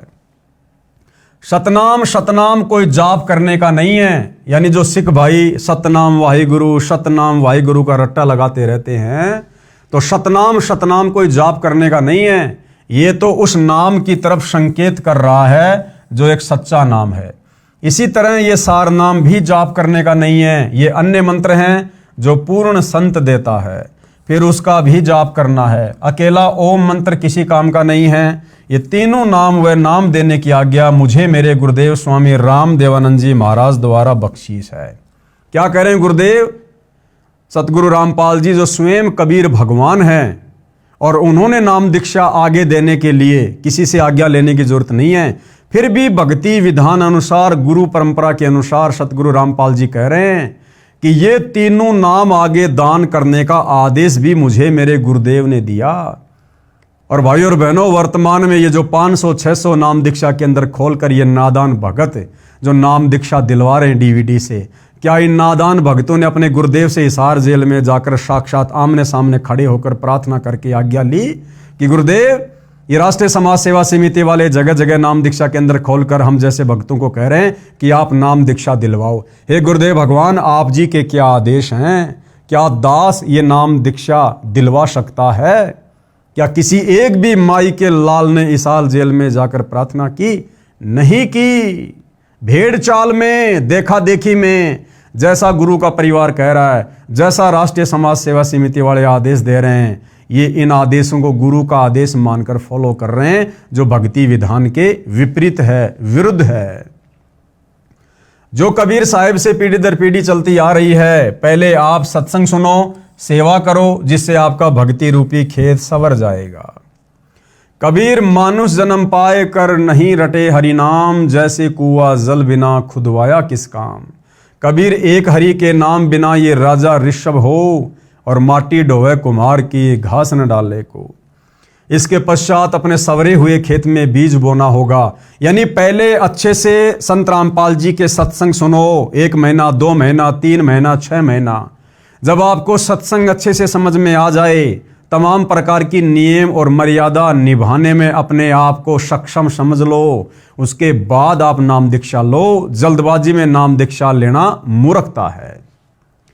इसके पश्चात सवरे हुए खेत में बीज बोना होगा। यानी ज्ञान को अच्छे से समझकर फिर नाम दीक्षा रूपी बीज बोना चाहिए। शास्त्रों यानी कबीर साहिब की वाणी, वेद, गीता, पुराण, कुरान, धर्मदास साहिब आदि संतों की वाणी के अध्ययन से मुक्ति नहीं होगी। यानी केवल शास्त्रों को पढ़ने मात्र से, कबीर जी की वाणियां पढ़ने मात्र से मुक्ति नहीं होगी। इन सभी शास्त्रों का एक ही सार यानी निचोड़ है कि पूर्ण मुक्ति के लिए पूर्ण परमात्मा कबीर साहिब के प्रतिनिधि संत, जिनको उनके गुरु द्वारा नाम देने की आज्ञा भी हो, उनसे नाम उपदेश लेकर आत्म कल्याण करवाना चाहिए। यदि नाम नहीं लिया तो क्या होगा? नाम बिना सूना नगर, सूना नगर यानी ये शरीर सोना रहेगा। पड़या सकल में भोर, लूट ने लूटी बंदगी, हो गए हंसा भोर। अदली आरती अदल अजूनी, नाम बिना है काया सूनी। झूठी काया खाल लुहारा, इंगला पिंगला सुषमन द्वारा। कृतग्नि भूले नर लोई, जागट निश्चय नाम न होई। सो नर कीट पतंग भुजंगा, 84 में धर है अंगा। अब नाम दीक्षा भी भाई और बहनों अधिकारी गुरु से ही लेनी होगी, अनधिकारी से लेने से बात नहीं बनेगी।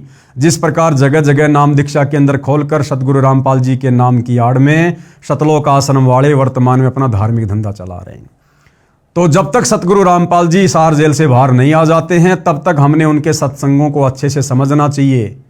और सत्संगों को सुनना भी सतगुरु रामपाल जी ने बताया एक प्रकार से मंत्र जाप करने का ही फल मिलता है, यानी सुमरण के जितना ही फल मिलता है। यदि बीज नहीं बीजा तो आत्मा रूपी खेत की गुड़ाई अर्थात तैयारी करना व्यर्थ हुआ। कहने का अभिप्राय यह है कि इनसे आपको ज्ञान होगा जो कि आवश्यक है, परंतु पूर्ण गुरु द्वारा नाम उपदेश लेना अर्थात बीज बीजना भी अति आवश्यक है। नाम भी वही जपना होगा जो कि गुरु नानक साहिब ने जपा, गरीबदास साहिब ने जपा, धर्मदास साहिब आदि संतों ने जपा। इसके अतिरिक्त अन्य नामों से जीव की मुक्ति नहीं होगी। इसलिए आप सभी ने नाम उपदेश लेकर अपना भक्ति रूपी धन जोड़ना प्रारंभ करना चाहिए और अन्य सभी को भी बताना चाहिए। जितना जल्दी हो सके उतना जल्दी, चूंकि न जाने कब और किस समय इस शरीर का पूरा होने का समय आ जाए। गुरु नानक देव जी भी कहते हैं, ना जाने काल की कर डारे, किस विधि डल जा पासावे, जिना दे सिरते मौत खुड़क दी, उन्हानू केड़ा हंसावे। कबीर साहिब जी भी कहते हैं, कबीर श्वास श्वास में नाम जपो, व्यर्था श्वास मत खोए, न जाने इस श्वास का आवण हो के ना होए। सतगुरु सोई जो सार नाम दरडावे, और गुरु कोई काम न आवे, सार नाम बिन पुरुष द्रोही। अर्थात जो गुरु सार नाम व सार शब्द नहीं देता है, या उसको अपने गुरु द्वारा नाम देने का अधिकार यानी आज्ञा नहीं है, अर्थात शास्त्रों के अध्ययन से यदि कोई मनमुखी गुरु ये नाम भी देता है, तो भी वह गुरु और उनके शिष्यों को नरक में डाला जाएगा। वह गुरु भगवान का दुश्मन है, विद्रोही है, उसे भगवान के दरबार में उल्टा लटकाया जाएगा। अब भगत समाज में नकली गुरुओं संतों द्वारा एक गलत धारणा फैला रखी है कि एक बार गुरु धारण करने के पश्चात दूसरा गुरु नहीं बदलना चाहिए। जरा विचार करके देखो कि गुरु हमारे जन्म मृत्यु रूपी रोग को काटने वाला वैद्य होता है। यदि एक वैद्य से हमारा रोग नहीं कटता है तो हम दूसरे अच्छे वैद्य डॉक्टर के पास जाएंगे, जिससे हमारा जानलेवा रोग ठीक हो सके। जैसे धर्मदास साहिब के पहले गुरु श्री रूपदास जी थे, लेकिन जब धर्मदास जी को पता लगा कि ये गुरु पूर्ण मुक्तिदाता नहीं है, तो तुरंत त्याग कर पूर्ण ब्रह्म परमेश्वर सत्य पुरुष कबीर साहिब को अपना गुरु बनाया और पूर्ण मोक्ष सत्यलोक में प्राप्त किया। ठीक इसी प्रकार अधूरे गुरु को तुरंत त्याग देना चाहिए। झूठे गुरु के पक्ष को तजत न कीजिए वारी, गरीब बिन उपदेश अचंभ है, क्यों जीवित है प्राण, बिन भक्ति कहाँ ठोर है नर नाही पाषाण। गरीब एक हरि के नाम बिना नारी कुतिया हो, गली गली भोकत फिरे टूक न डाले कोई। गरीब बीबी पड़दे रहे थी ड्योडी लगती बार, गात उगाड़े फिरती है बन कुतिया बाजार। गरीब नक बेसर नक्शे बनी पहरत हार हमेल, सुंदरी से सुनही यानी कुतिया बनी सुन साहिब के खेल। कबीर हरि के नाम बिना राजा ऋषभ हो, माटी लदे कुम्हार के घास न डाले कोई। कबीर राम कृष्ण से कौन बड़ा, उन्हों भी गुरु कीन, तीन लोक के वे धनी गुरु आगे अधीन। कबीर गर्भ योगेश्वर गुरु बिना, लाग्या हरि की सेव, कहे कबीर स्वर्ग से फेर दिया सुखदेव। कबीर राजा जनक से नाम ले, कीनी हरि की सेव, कहे कबीर बैकुंठ में उल्ट मिले सुखदेव। कबीर सतगुरु के उपदेश का लाया एक विचार, जय सतगुरु मिलते नहीं जाता नरक द्वार। कबीर नरक द्वार में दूत सब करते खेचा तान, उनते कभू न छूटता फिर फिरता चारों खान। कबीर चार खाने में भरमता कभू न लगता पार, सो फेरा सब मिट गया सतगुरु के उपकार। कबीर सात समुद्र की मसी करूं, लेखनी करूं बनराय, धरती का कागज करूं गुरु गुण लिखा न जाए। कबीर गुरु बड़े गोविंद से मन में देख विचार, हरि सुमरे सो रह गए गुरु भजे हुए पार। कबीर गुरु गोविंद दोनों खड़े काके लागू पाए, बलिहारी गुरु आपने जिन गोविंद दिया मिलाए। कबीर हरि के रूठत्या गुरु की शरण में जाए, कबीर गुरु जय रूठ गया फिर हरि नहीं होत सहाय। अब आगे भाइयों और बहनों, नाम कौन से राम का जपना है? दशरथ पुत्र श्री रामचंद्र जी का राम राम राम राम ये नाम जपना है, या फिर राम राम सब जगत बखाने, आदि राम कोई बिरला जाने, जो सबसे पहले वाला राम है जिसने सृष्टि को रचा है, कबीर राम, क्या उनका नाम जपना है? उनका नाम जपना है तो उनका नाम कौन सा है? उस नाम का प्रमाण कहाँ है? वो नाम किन किन महापुरुषों ने आज से पहले जपा है? क्या उस नाम के जपने से किसी को मुक्ति भी प्राप्त हुई है? और वर्तमान में वो राम का नाम देने का अधिकारी गुरु कौन है? तो भाइयों और बहनों, इन तमाम प्रकार की बातों के ऊपर हम अगले वीडियो में चर्चा करेंगे। और इस पुस्तक के ऊपर, जिसका नाम है मानवता का गिरता हास तथा विकास, इसके ऊपर लगभग 5 से 7 वीडियो बनेंगे। आप और हमने भाइयों और बहनों इस पुस्तक को पढ़कर अध्यात्म में निष्कर्ष निकालना है, ताकि भाइयों और बहनों गुरु की गैर हाजिरी में, या जब कल को गुरुदेव भगवान सतलोक वापस चले जाएंगे, उस समय ये भगत समाज किसी के भी बहकाव में आकर धोखे में ना आ जाए और अपना जीवन बर्बाद ना कर ले। उसके लिए परमात्मा वर्तमान में आप और हमारे जैसे तुच्छ जीवों के माध्यम से इन पुस्तकों के ऊपर वीडियो बनवाकर सद्बुद्धि देकर निष्कर्ष निकलवा रहे हैं। तो वर्तमान में आप और हम भगत भाई बहनों ने भी हिसार जेल में बैठे हुए परम पूज्य गुरुदेव भगवान की गैर हाजिरी में हर प्रकार से सोच समझकर विचार करके आप और हमने भक्ति मार्ग पर फूक फूक के कदम आगे रखना है और अपने अन्य भगत भाई बहनों को भी ये जानकारी उपलब्ध हो, उसके लिए इन वीडियो को हमने ज़्यादा से ज़्यादा आगे भी फैलाना है। तो भाई और बहनों, आज के वीडियो में केवल इतना ही। फिर परमेश्वर दया करेंगे, सेवा में आप सबके समक्ष हाजिर होंगे, उपस्थित होंगे। तब तक गुरुदेव भगवान हम सबको आज्ञा दे, आशीर्वाद दे, हमारा मार्गदर्शन करे। बंदी छोड़ सतगुरु रामपाल जी परमेश्वर जी की जय हो।